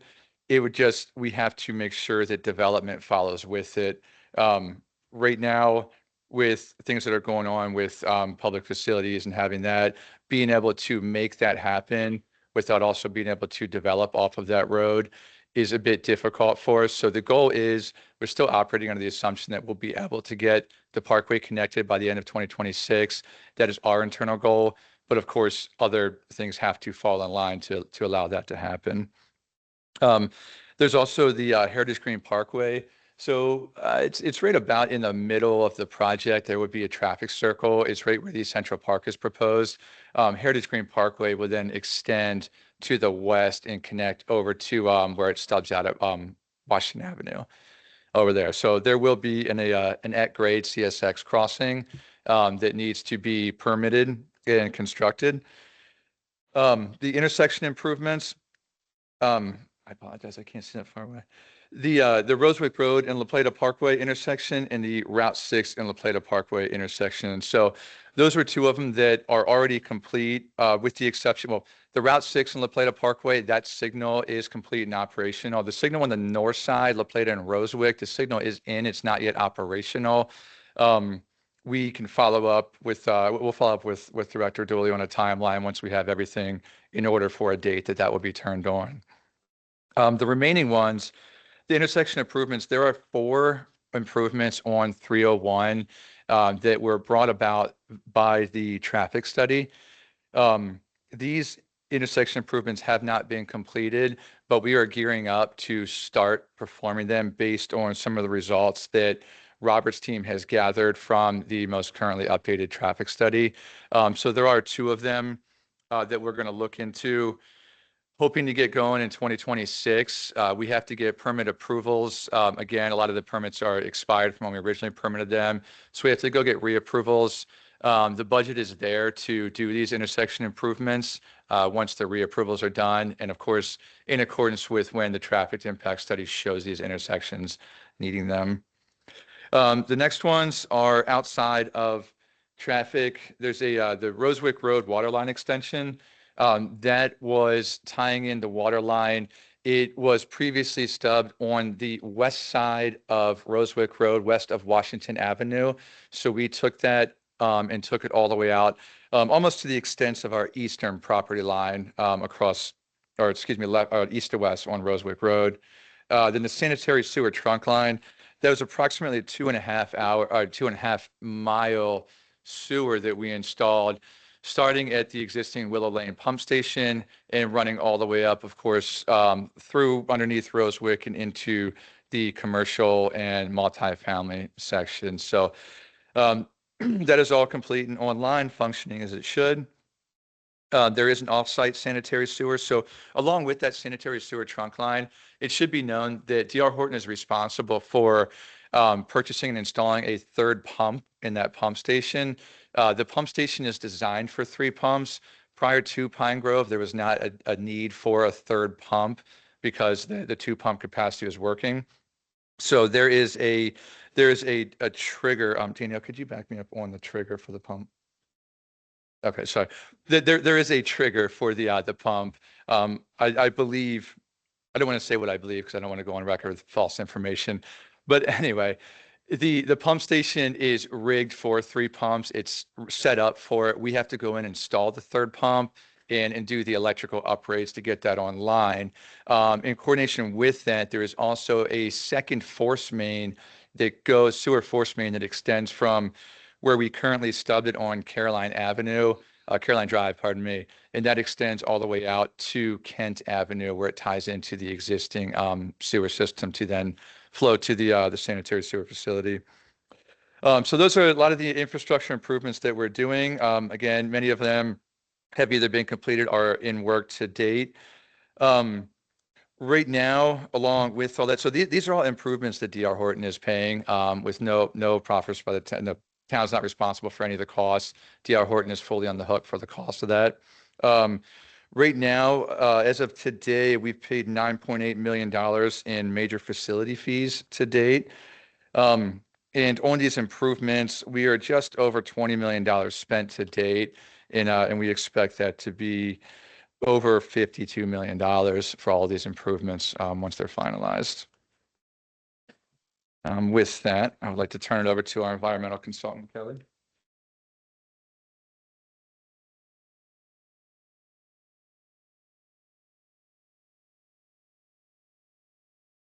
Good evening. For the record, Kelly Donovan with Rogers Consulting. The ecological elements of this project are primarily centered around 3 resources: forests, streams, and wetlands. The design of Pine Grove looks to incorporate, highlight, and uplift these ecological elements. As presented on the approved Final Forest Conservation Plan that was provided to you, our design has been guided by a clear intention: to preserve existing forest wherever possible and to create a curated, natural transition between development and the surrounding forest. We're working to achieve this through carefully planned reforestation areas and edge planting designs that provide both visual screening and a seamless ecological transition. In the first 10 to 20 feet of each of these reforestation areas, we've specified particular tree and shrub species to establish both structure and diversity, while also utilizing drift planting patterns to create a more organic, natural aesthetic that blends into the existing landscape. Importantly, this intentional forest edge planting strategy goes beyond what's required by regulation, reflecting a commitment not just to compliance, but to ecological enhancement and long-term landscape resilience. One of the other most significant components of the project is the stream restoration effort. Over 1,800 linear feet at 3 distinct stream reaches are being restored. 2 of these reaches are located in the middle of the site, where we're uplifting an existing drainage channel that was originally constructed as part of a mining operation. The 3rd reach is located in the southern area of the site, just south of Section K, or Whispering Oaks. This stream reach looked to restore an incised stream with very low diversity and created a braided channel with shelf wetlands right as you approach that first neighborhood, really integrating this important feature into the design itself. All of these channels drain into Clark Run. And through this restoration effort, we're working to reestablish a more natural connection to the floodplain. And this approach is expected to improve channel stability, enhance habitat quality, while also supporting the overall health of Clark Run and contributing to the long-term resilience of the broader Zakiah Swamp watershed. Additionally, the design will result in over 9 acres of constructed wetlands across 4 different mitigation areas.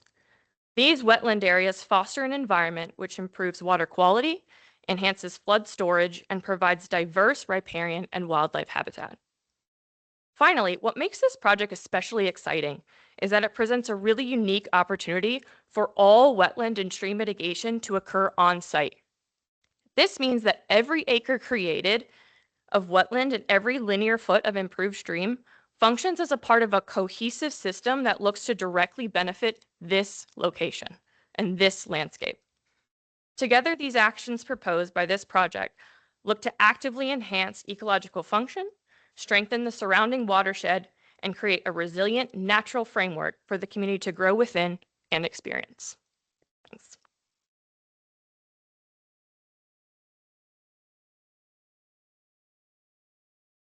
Again, next slide, please. So something to continue on some of the thoughts that Kelly had about how we're really trying to go beyond when it comes to the environment in our landscape design. We are going beyond just the basic street tree plantings and stormwater requirements from the state. For the street trees, we are working to add as many tree species as possible to really diversify the trees that are planted. One, to help mitigate some disease and pest impacts, but also just to provide more habitat and more diversity along the streets and not just the natural areas. And in the stormwater facilities, especially the high visibility ones, we have a layered planting approach, and we worked really closely with a prominent company. They're the top producer of native seeds in the East Coast, and they're really well respected. They have very knowledgeable staff, and we worked with them to develop a planting strategy, to select species that are appropriate for the facilities, and to provide clear plans and notes for them to be installed. In addition to that, we have supplemental plantings at all the major intersections of the project itself and each individual neighborhood to provide, an aesthetic welcome to each neighborhood and give it its own character, but also a chance to use even more native plants beyond street trees. So we have shrubs and perennials that benefit, many different types of pollinators and wildlife. We also have supplemental planning that screens the houses either from, neighbors so that you have a little more privacy in your yard, or certain views from the roads, or to frame certain bits of the architecture. And again, all this is a primarily native palette. And this is something we really see as a common ground of our project team and the town's approach to things. It's being a tree city, a bird city, a bee city. So these are all things that we value as well. And next will be Kelsey talking about the architecture.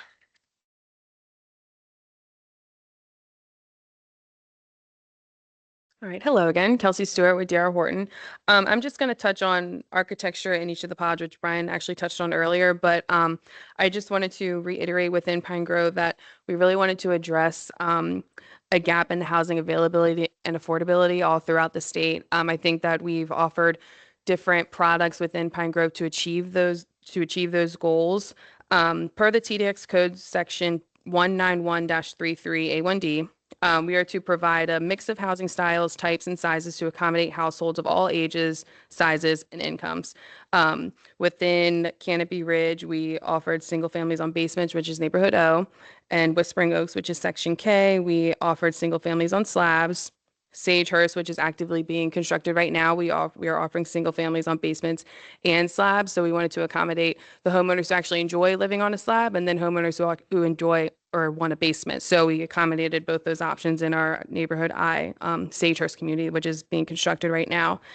And then in Waterview Landing, which is our attached product up in neighborhood A, we are accommodating homeowners who like living in townhomes, and that is what we are building there. And I think that is it for me.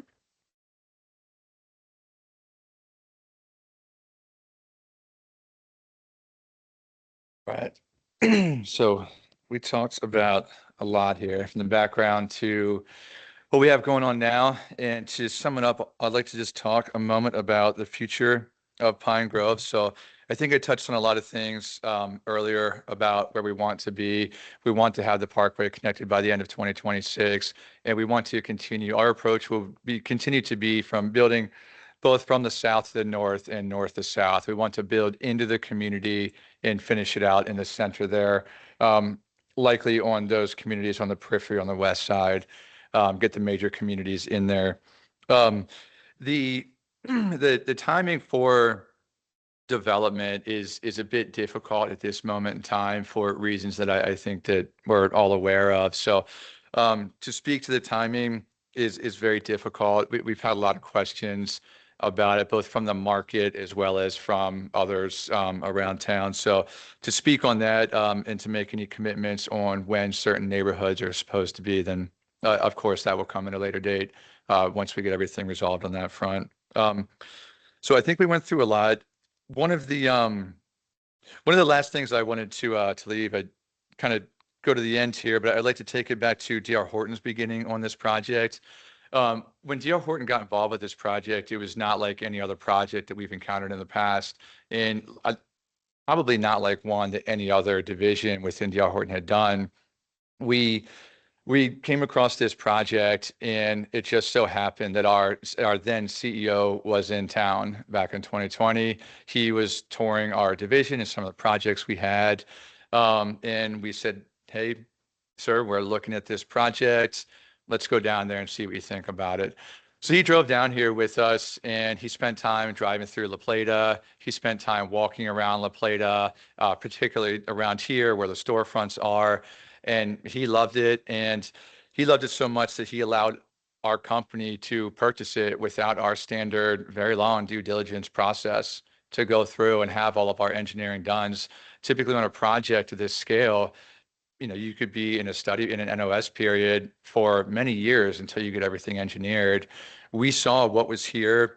We saw La Plata. We saw the comp plan for La Plata and what this could be.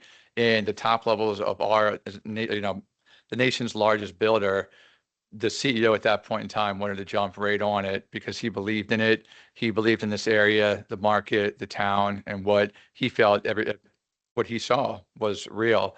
So again, I would just like to leave you with that. We absolutely appreciate everybody here at the town, all of the staff, the inspectors in the field, all of the town staff members are fantastic to work with. Madam Chair and the rest of the commission, really appreciate your time. Thank you for working with us on this project. And we truly look forward to the next many years that we have together to discuss this project and work through to completion. So thank you very much for your time. So that is a lot of information. We tried to make it more summary in nature. There's a lot of moving parts to this project. But with that, we've got our whole team here, and we'd be happy to answer questions. Thank you so much. That was both educational and informative. Thank you, Mr. George, Mr. Scott, Ms. Conrad, and the whole dream team you have behind you, subject matter experts. Awesome. I spent 38 years as an environmental scientist, and yes, I was a child prodigy, so that explains the youthful look. And so I heard I've heard environmental friendly quite a bit in part of your presentation, and while I appreciate that, I think it's being conflated with conservation, environmental conservation, and that's not a bad thing. But environmental friendly also, from my perspective, means environmental protection. How are we minimizing our carbon footprint? How are we protecting, are we doing are we building smart, using smart materials? Are we environmental friendly materials? Are we managing the air quality issues that could impact people's lives? So it's human health, it's conservation, it's environmental protection. I wonder if Kelly would like to speak to that, or am I completely off the rail on this one? While Kelly makes her way up, I wanted to also draw your attention to the TDX example package. I actually happen to have it in front of me because I was looking at something else. We have some energy standards that we're asked to report on. And so there's some better detail. That's just speaking to the building piece. So I'll keep to that little subject. Okay. Yeah, so absolutely. I totally hear you and understand. I actually have a master's in conservation, so also know where you're coming from that regard as well. I think, yes, we are trying to do everything we can to integrate that into all the different aspects of our design. That's why, again, in our final forest conservation plan, we are trying to protect the absolute maximum extent possible of that existing forest. We understand what a valuable resource it is. We're also, to that point, trying to reforest in smart locations, right? Not just where can we fit the space, but what actually makes sense and how does that fit and integrate into that, existing design, existing landscape.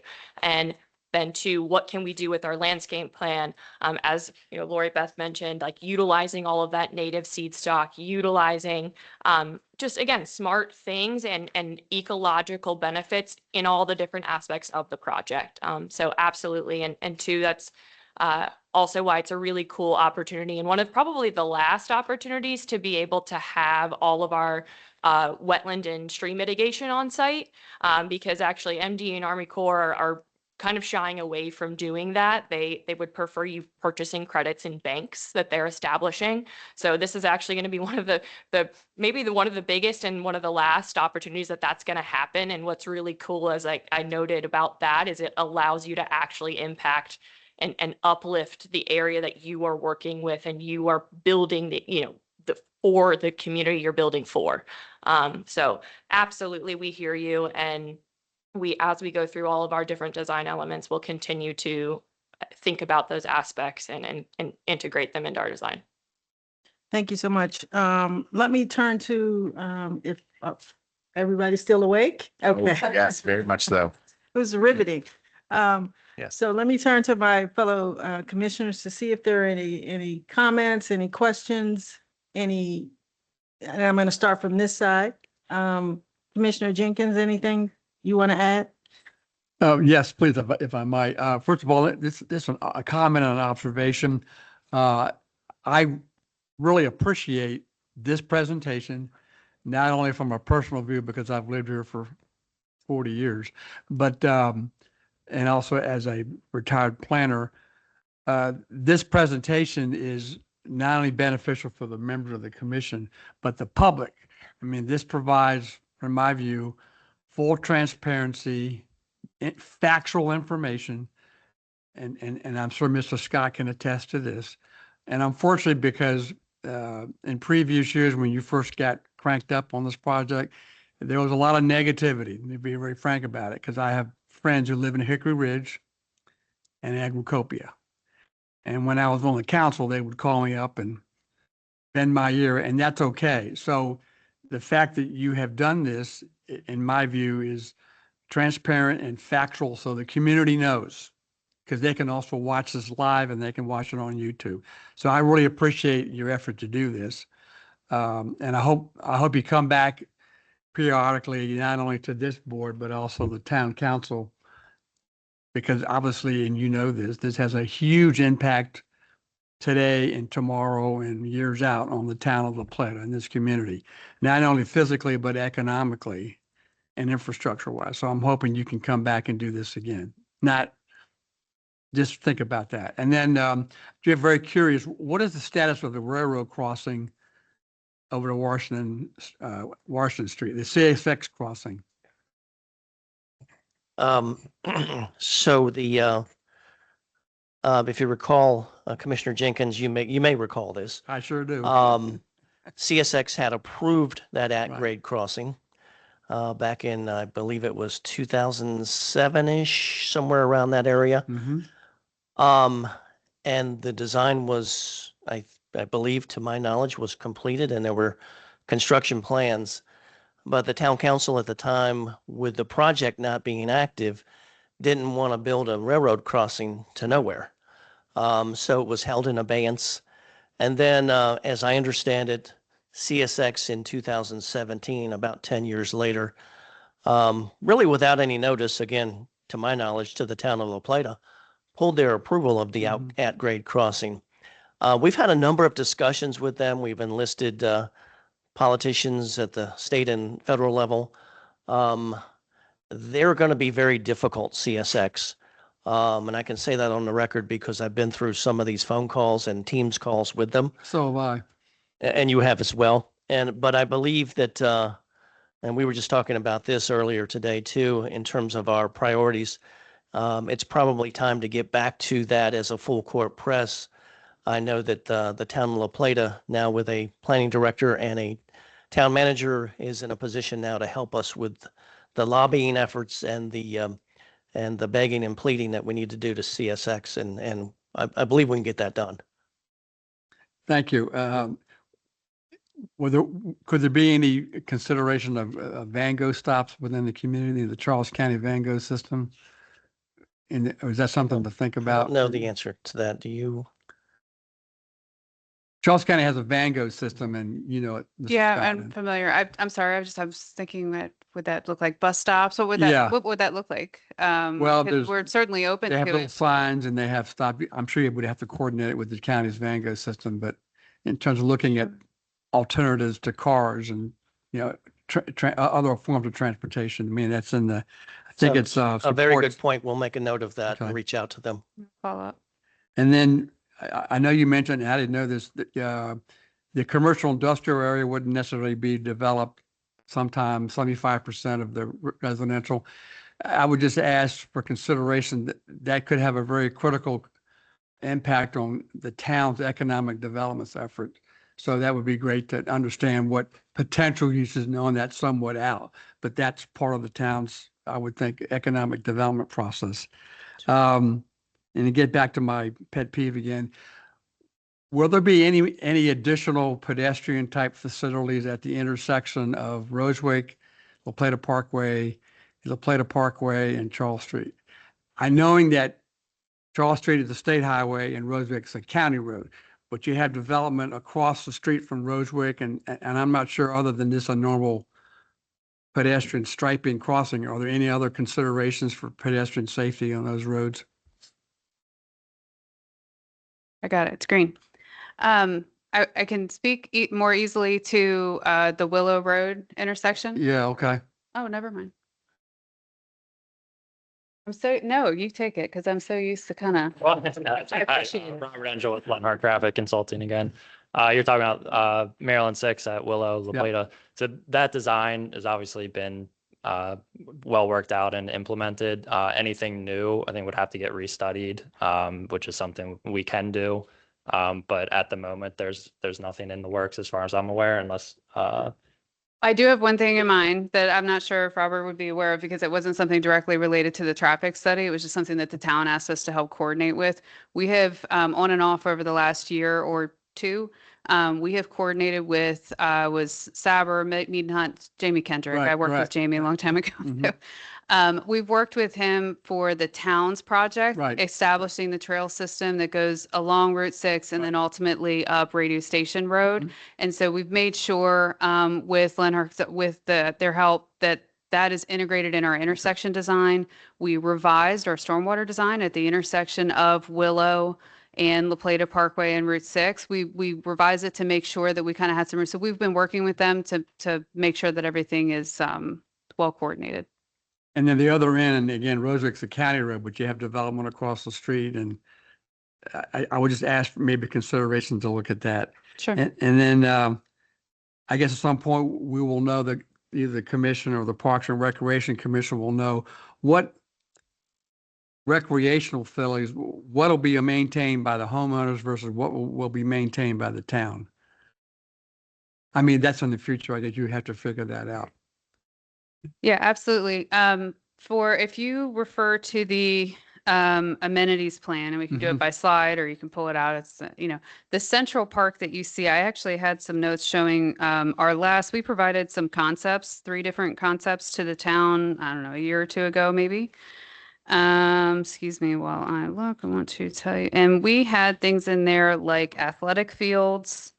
Let's see, amphitheater, dog park, athletic fields, farmers market, food truck plaza, restrooms, pavilion, pollinator gardens, and more. And the more is things like pedestrian bridges to make sure that they're connected. Because if you look closely, there's some environmental considerations that we're sort of wrapping around, but we're trying to kind of have some nice bridges to keep it cohesive.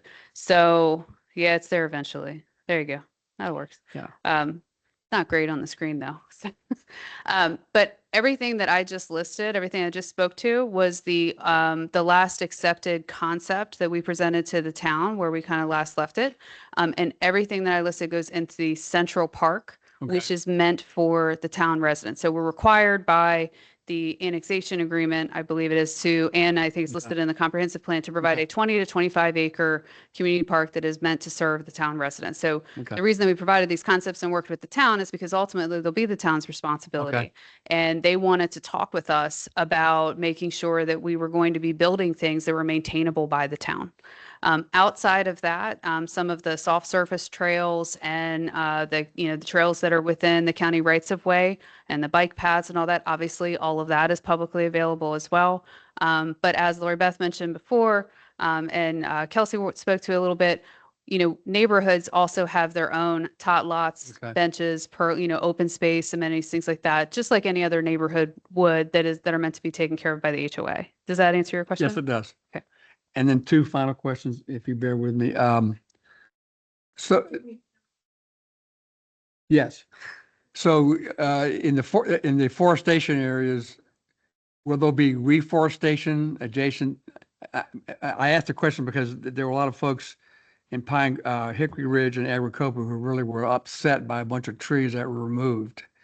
And they were concerned, would that be replanted? And I said, well, there's a forestation plan. So I don't know what additional replantings are required or not. Short answer is yes. We are proposing a lot of reforestation and again, trying to put that in adjacent to areas that were either already previously existing forest or remaining in forest that we're trying to increase the size of that. And all of that is then being put into easements for protection purposes. Thank you. Thank you, Commissioner Jenkins. Commissioner Miller, anything from you?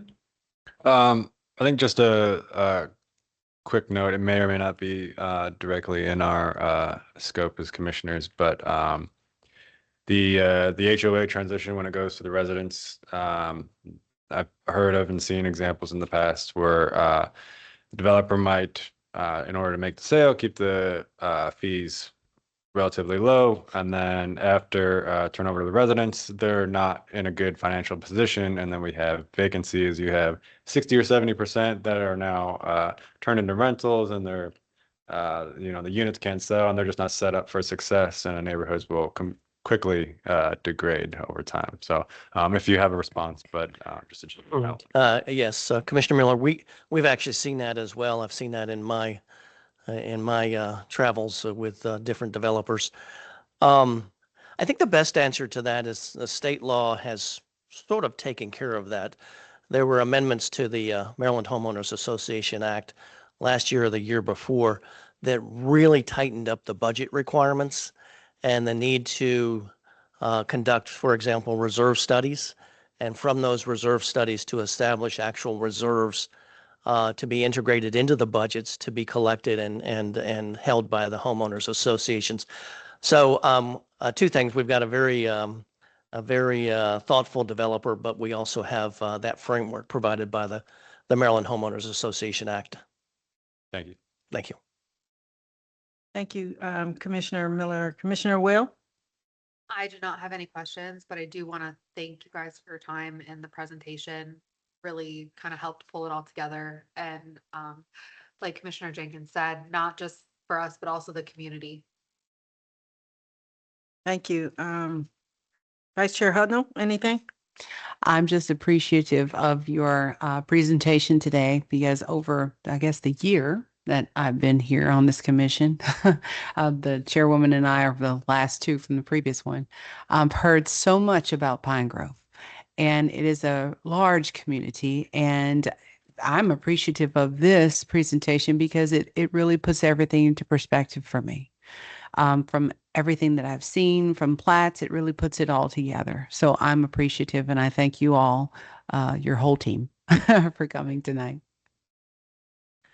Councilman Gutenberg, Yes, thank you. you look like you have a list over there. I do, but they're getting ticked off. A lot of good questions before me too, so I appreciate it. So related to the DRRA, so the artifact we were given tonight is really the recordation of the DRRA, correct? It's not the full DRRA document. So the DRRA was originally entered into in 2008. Okay. What you received, well, there's a long history to the DRRA. It was entered into by a previous developer. The project never proceeded under that original DRRA. Okay. So there were certain payments and milestones required that the prior developer did not make. They simply didn't pay the money to the county. So when we got involved with DR Horton, there was a need to reinstate that DRRA and amend and restate it. Okay. And that's the document you see now. It is sort of a twofold document. It does build a little bit on the 2008 document, and I can email that to you if you need it. Yeah, I would like to see it because Yeah. the reason why I question that is that, so I understand the school allocations, that's very clear in there. And what I was wondering is are there other specifications or resource allotments that are addressed in the current in place executable DRRA? Things that, like what I'm getting at is like water allocations or TDX street specifications, like anything like that. Nothing like that, but if I could get your email address, I'll email you the Okay. original document. Absolutely. Can I ask that you email it to Director Dooley and then Oh, absolutely. share it with And the I entire have his commission? address. Appreciate Yep. it. Yep, happy to. Yep. Okay, so and then just to finish up with school allocations related to this, when you were briefing this to us, the school allocations are paid annually. I think you said in July, right? Are those based on the number of as-built units at the end of that year, or is it permitted, or what is the actual? So we must have allocations purchased to receive a building permit. So Okay. it's not based on as-built. It's not an IOU. And as you can see in the slide, there is a minimum of 100 units to be purchased, and there's meant to be a cap. So it's meant to set a development pace with the DRRA. And so we cannot pull a building permit without having them there. Each year, we have to decide what types of units, because it sounds like you read it. So you can see that there is a different fee attached to each unit type. So a multifamily, a townhome, and a single family, they each have different allocation costs associated with them that must be paid to the county. When we make that purchase, we have to declare to the county, I'm purchasing 108 single family allocations and 92 multifamily allocations, for example. There's an Excel table that Director Harrington and I used to kind of make sure we're updated between the two of us, and then hand to Jake Dyer each time that we would, just make sure everybody was in sync. Does that answer your question? It does, and it's helpful context. The reason why I ask is one of our highest priorities on the council is addressing an adequate public facilities ordinance and school allocations as a part of it, and that is there's a lot of moving parts with that as I'm coming to learn. Okay, so the next thing I'll just jump into is in the one of the things that we are charged with on this commission is to look at compliance with the comprehensive plan for the town, right? And so there was a lot of discussion about some very good practices that you all undertake related to the development as a whole, the interconnections between neighborhoods, and the way circulation works inside of that. And so my next couple of questions are related to that, but it's that on this commission, we have to address it at the town's scale. So I want to understand, when you talk about traffic studies, as an example, where is the boundary of how far those studies extend out, right? And what I'm getting at is, I think that really ends at, I think, this is my assumption, that it ends at the intersections that are at the boundary of the development. And as an example, you wouldn't necessarily look at an assumption here, that you wouldn't necessarily look at the intersection at 301 and Charles Street, but you would look at La Plata Parkway and Charles Street. Is that correct? That is actually incorrect. So Incorrect. Okay, yeah, good. so All we right. have actually studied 301 at Maryland 6, all along the 301 corridor up to 301 in Washington. That study was scoped, in 2020. Intersections were added by Charles County staff. They requested specific intersections to be added to the study. So yeah, this is a comprehensive study of 22 study intersections in and around the town. So Excellent. yeah, it is fully more than just the access to. And then, but is the scope of that from the county's adequate public facilities manual? Is that correct? That's correct. And the state transportation traffic impact analysis guidelines. Okay, excellent. Okay, and then so the next area is so in evaluating the town's comprehensive plan, an area that I've hit a spot of frustration is in Resolution 2108, which was done in 2021. That is the last update to the site master plan, right? Yeah. So the site master plan was updated in 2021. There's a number of items in that list that are listed that unfortunately were not recorded in the public record. And so I was seeking access to some of those. And I am now understanding as well that D.R. Horton doesn't have a record of those as well. And here's one of the ones I'm asking about. So I know that Artifact is not available for us, but there's a cost revenue ratio analysis that was done by D.R. Horton, delivered to the town. The town signed off on it. The council at the time signed off on it. And what that ratio analysis, I believe, would have told me are the cost ratio is the cost ratio of the cost of delivering municipal services to those lots versus the amount of anticipated revenue that those lots would generate. And that's important because the comprehensive plan says that we should only be approving development that is revenue positive to the town. And that is a particular concern to residents. And it is a particular concern to me now because I'm not able to put my hand on the record that was used by either the developer or the council at the time to make that determination. So could we at least talk about what that would have been structured like? I know we don't have the data, we can't talk about that, but can you describe what that artifact would have looked like? I can tell you I'm problem solving with you, and I can appreciate your frustration. What I have found is when D.R. Horton purchased the property, there was an exchange of documents from the previous developer. Okay. And so that was performed with the previous developer. So unfortunately, there are a lot of us here now that are searching for things that were saved by someone else. I did a ridiculous deep dive in our files and obsessed a little bit because I don't like not being able to answer things. And what I found is that was prepared in 2019. I think I found at least draft documents of it from the previous developer that were just provided to us as a matter of data transfer. So I'd be happy to email that to Director Dooley and forward that along. The caveat is that I could not find any indication that it was a final draft. I couldn't see any evidence of it being vetted, and I didn't see any evidence of it being submitted to the town. So I'm sure that it was. It's referred to as part of the MSDP process. There's some in Director Harrington's staff reports, she discusses that has been reviewed and that was done together when they started talking about a revision to the MSDP in 2019 before the property was purchased by D.R. Horton, and then the plan was taken over by Rogers Consulting. So there's just I can offer it. I can't promise you that it's the final document. Sure.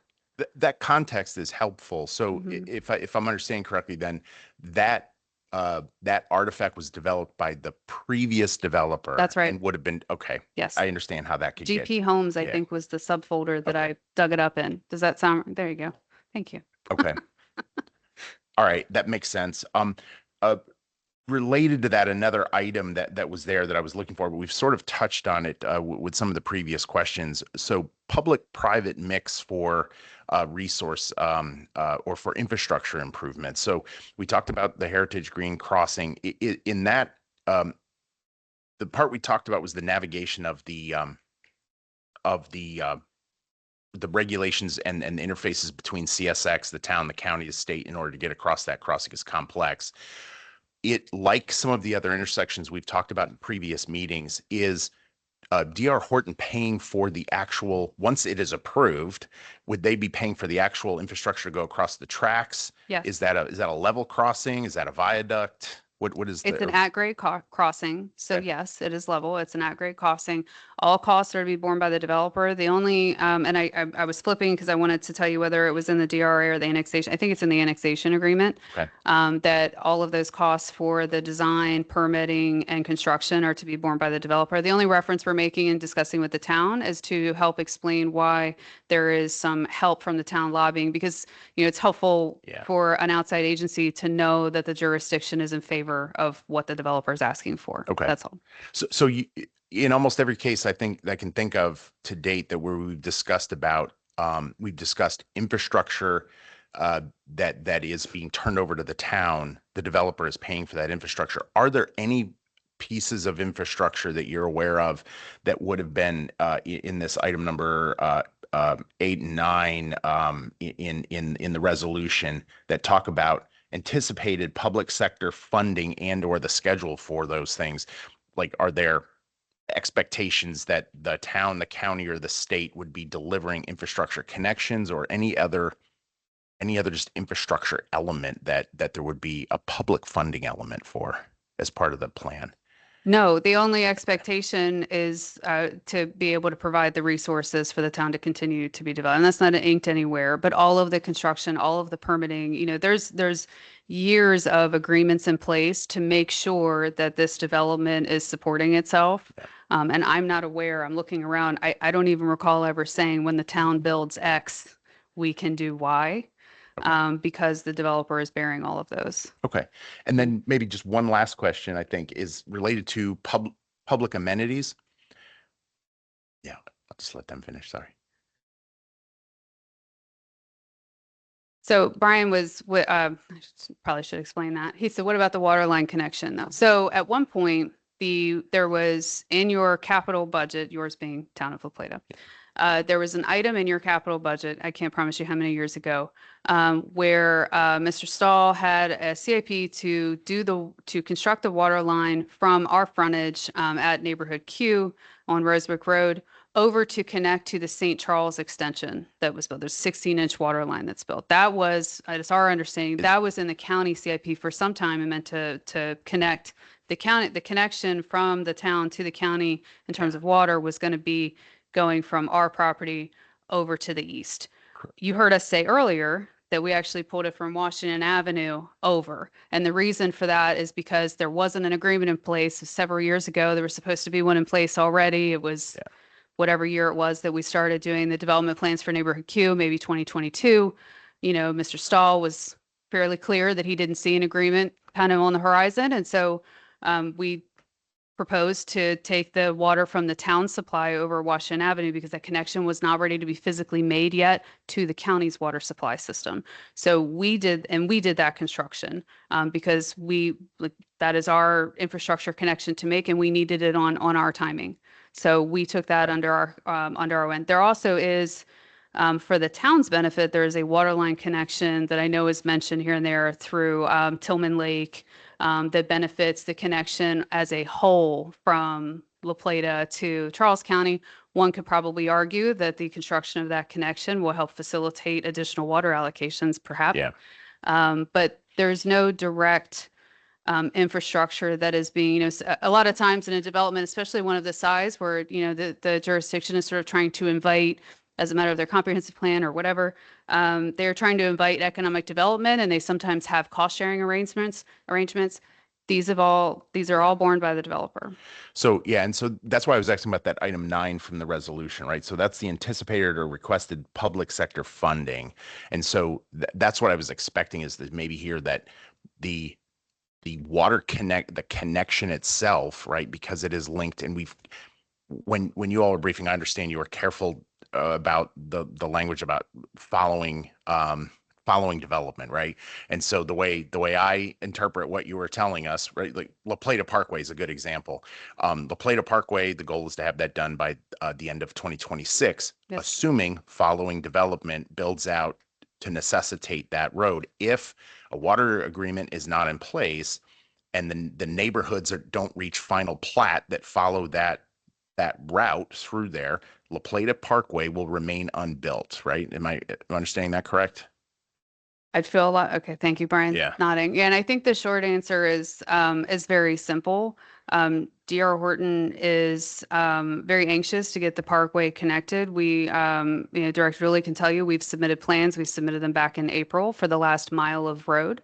So all of the design is there. It's in the review process. So they've got their good faith effort going forward. But as you've heard throughout the presentation, there's been a lot of infrastructure construction and a lot of cost borne. And it's really difficult to continue to plan when you're not sure kind of what tomorrow looks like and when it's going to come.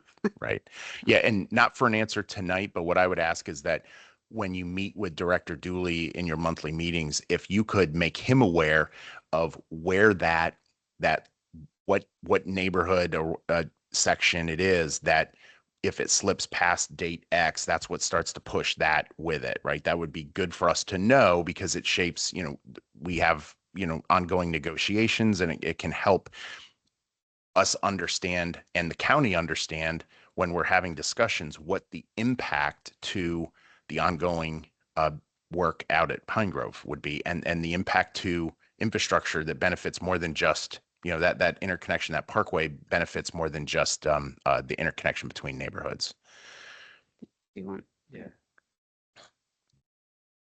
So if I may, that might be rather difficult to kind of back into that. Okay. Because where we stand right now, the last units that we have are to finish out the last half of the townhome community, Waterview Landing up on the north side, and then the single family on the south side down there in section I.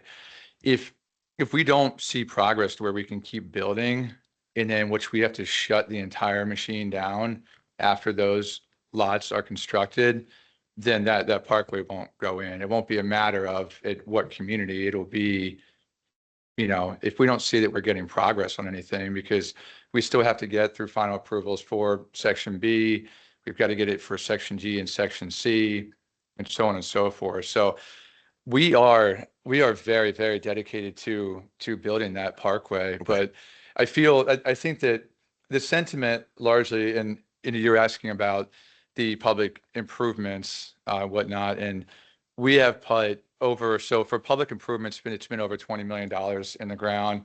For non-public, if you will, just Pine Grove specific improvements overall, we're well over $80-90 million of infrastructure to date. So there's the expectation that we've met our obligations, and we're continuing to meet our obligations. So we just kindly ask that the town also acts in good favor to continue the progress with the water agreement and all the other items that go forward with that. Okay. Yep. Understood. I appreciate the context. Thank you, sir. Yep. Thank you. If I may, Councilman, Yes. because we're asked this quite often. Okay. If I can paraphrase back to you, how long do we have before this impacts the development's progress? Right? What's the runway? Is that paraphrasing your question Sure, back to you yeah. a little bit? Okay. So is this the development plan, or is this the pretty rendering? Does it have nice colors on it? It has nice Or is it- colors on it. Okay. So you have a copy of the development plan that you can study as well. That development plan was developed by us 4 or 5 years ago, and it was in keeping with their pro forma and their budget and their takedown schedules. And as Brian mentioned earlier in the presentation, making sure that they have different product types out there for different marketability. So we really kind of crafted it that way, and we took into account school seat allocations and some other conversations with Director Stahl and at the time Director Harrington, and even the previous council, we had a schedule sort of crafted with a certain level of flexibility in it. I stopped updating that exhibit about a year and a half ago because we stopped being able to record plats that long ago. And, you know, this is, you can tell we're pretty highly organized, like kind of, we try to account for real life, right? But we do have a schedule out there and, you know, Brian was being kind of humble, but we are already at least a year behind. So I just want to make sure that that's very clear because it is asked pretty often. How much time do we have left before this becomes an issue? It's already an issue. We're really kind of sitting on the precipice, making sure we're very ready, making sure that we're doing as much as we can. But that parkway is a mile. It's a huge undertaking, and it really is. I mean, that's the next big. That's not a bench, you know. That's the next big kind of hurdle. So Okay. I hope that that provides a little color as well. It does. Thank you. I appreciate it. And then, so really the very last thing, I promise. This is just some important question around the public amenities, right? Oh, yes, you do. You do. So this question is about public amenities. So the public park, the central park space that is available to all the residents of the town, is that maintained by the town? The town would be taking care of mowing and trash removal and things there. Yes, sir. Okay. And in the DRRA document, it talks about a softball field and a soccer field. Does that mean you can play those things there, or there's actually going to be like purpose-built fields in that area? I think that's in reference to what goes with the school, what is ultimately intended by the school site and not meant for the central park. But I'd be happy to go back and double Okay, check. yeah, that would be good to know. That was a I question really we had think from that one of that's other listed as some of the ultimate amenities that are meant to go with the school site, and the developer's responsibility is to dedicate a minimum 20-acre school site. But I will go back and double Yeah, check to answer your that would be question. good to know that language. And then related to these amenities, these public amenities, is if the town wanted to pursue the following, would this be even an avenue of discussion that we could have if that was, you know, the will of the council and other commissions, to have a discussion about potential public-private partnerships, and a hypothetical that I'll throw out is in a large pool, right? If there was already a pool site planned for the development, if the town wanted to partner with D.R. Horton, would that be a thing where there could be a mix so that it would be available to town residents? The kind of things I think about as an example would be, I know other county government examples where they will have an amenity that is available to town residents, and it has one, or to county residents, but there's one price for residents who are taxpayers, another price for folks that are maybe in the HOA would be free, or you know, an out of a municipal would be a different pricing structure, right? Certainly, yes, sir. Yeah. Well, what I can say and I will always say is that we are always willing to talk. Nothing is, you know, off the table until we talk through it. So I would say that we should, if that's something that the town would like to pursue, then I think that a business model could certainly be presented to D.R. Horton to where we could analyze that and see if that is a viable option on our end. And there is a site for the town rec center. I don't know if you saw that on the MSTP. Yep. So I know you're aware of that. That's going to go on the north side, up there on the north side of Rosewicz. So is it something we'd be willing to talk about? Then I would certainly say yes. Center land, but some town admit. Yeah, I believe, and you'd have to correct me if I'm wrong here, but I believe if we satisfy the obligation of the dedication of the land, then that would satisfy Yeah, our. that's correct. Yes. Yeah. But as Brian says, we're always willing to talk. Absolutely. Yeah. Thank you. Really appreciate your time in the. It's very.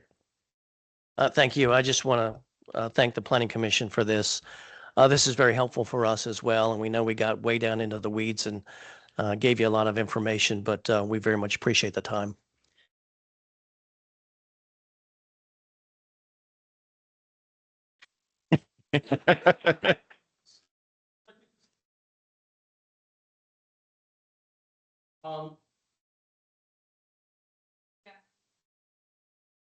and I've mentioned this before in some of our earlier meetings, but maybe Kelly can talk about, or Brian, you can talk about the approved forest conservation plan.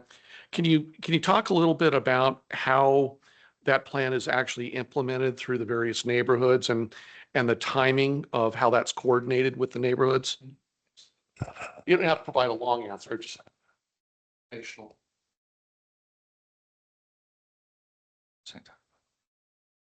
Yeah, so the final forest conservation plan that is approved, that again has been provided to you all, and that I know you've reviewed as well, covers the entire site.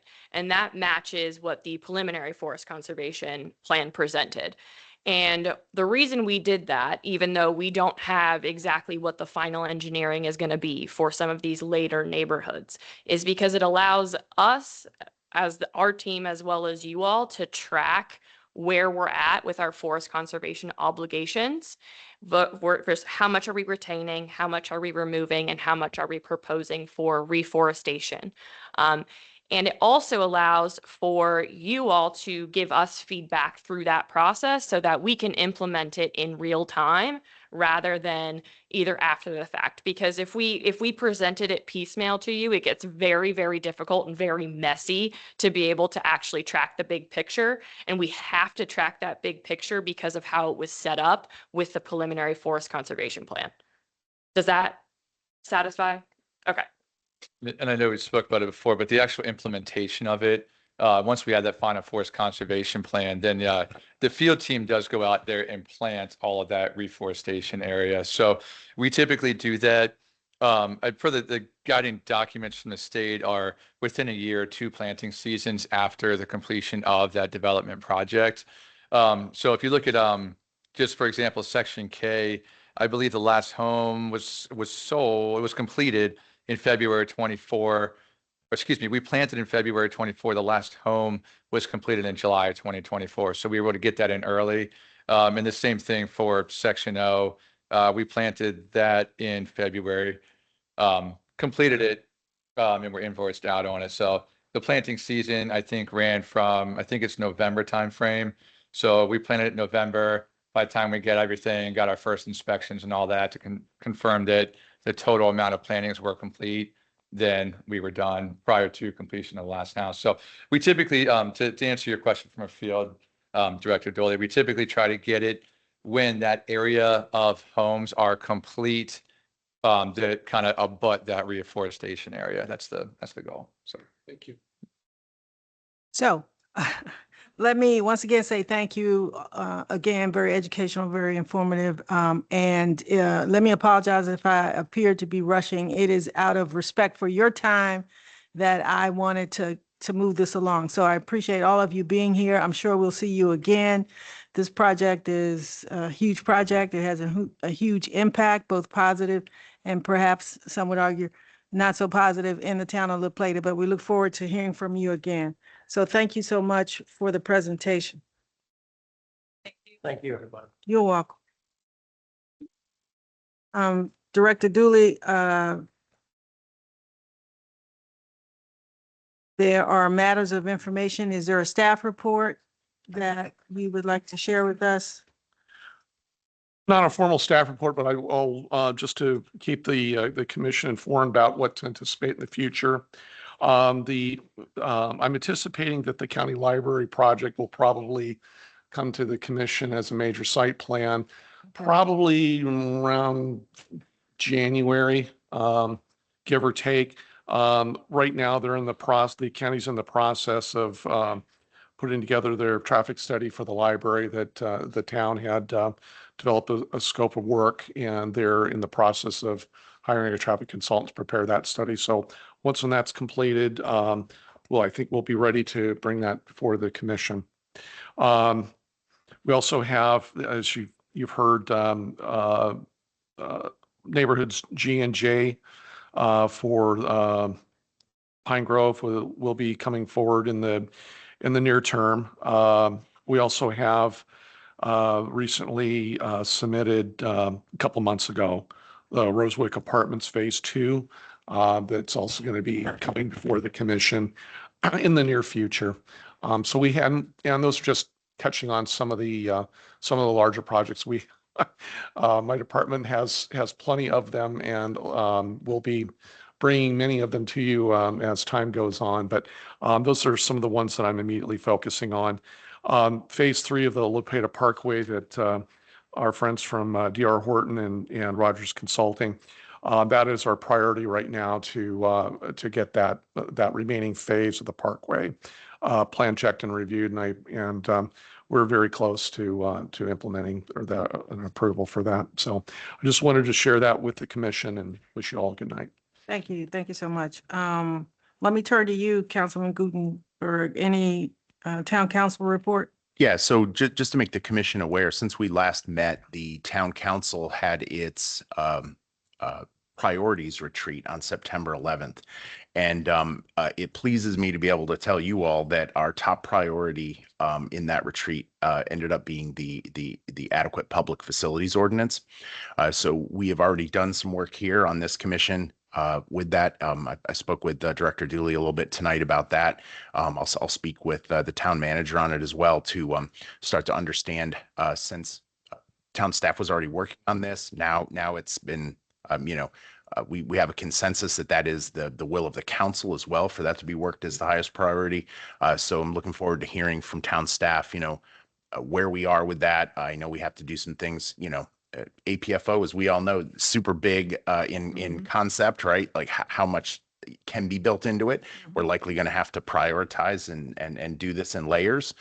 So I expect we'll be working through some of the details of that soon, and I'm really looking forward to that for all of us and participation in it. And the last thing I'll say is at the very, very beginning of the meeting, 2.5 hours ago now, we talked about the need to make recommendations to the council as well on code updates. And while those aren't necessarily on the list of priorities you'll see, if you look at the artifact that came out of that meeting, I don't think that should deter us from making those recommendations to the council and promoting them forward to the council for action, because I have learned one thing in the short time with this commission is that your time to affect things is never better than today, because it is exceedingly long, the planning cycle, and to insert change into the cycle is very likely going to be, beyond my period in office as a councilman before those things actually start to take hold. So the longer we wait to make changes, the years grind on with us keep having to make decisions like we did tonight that are not what we know to be optimal. So, so I look forward to us being able to take on those kind of challenges here too, and challenge the council to take them on with us. Thank you. That's it. Yeah, thank you. Great news about the APFO. Are there any final comments? Excellent. I just want to thank you all for the extra time. I really appreciate it. Hearing no additional business, this meeting is adjourned.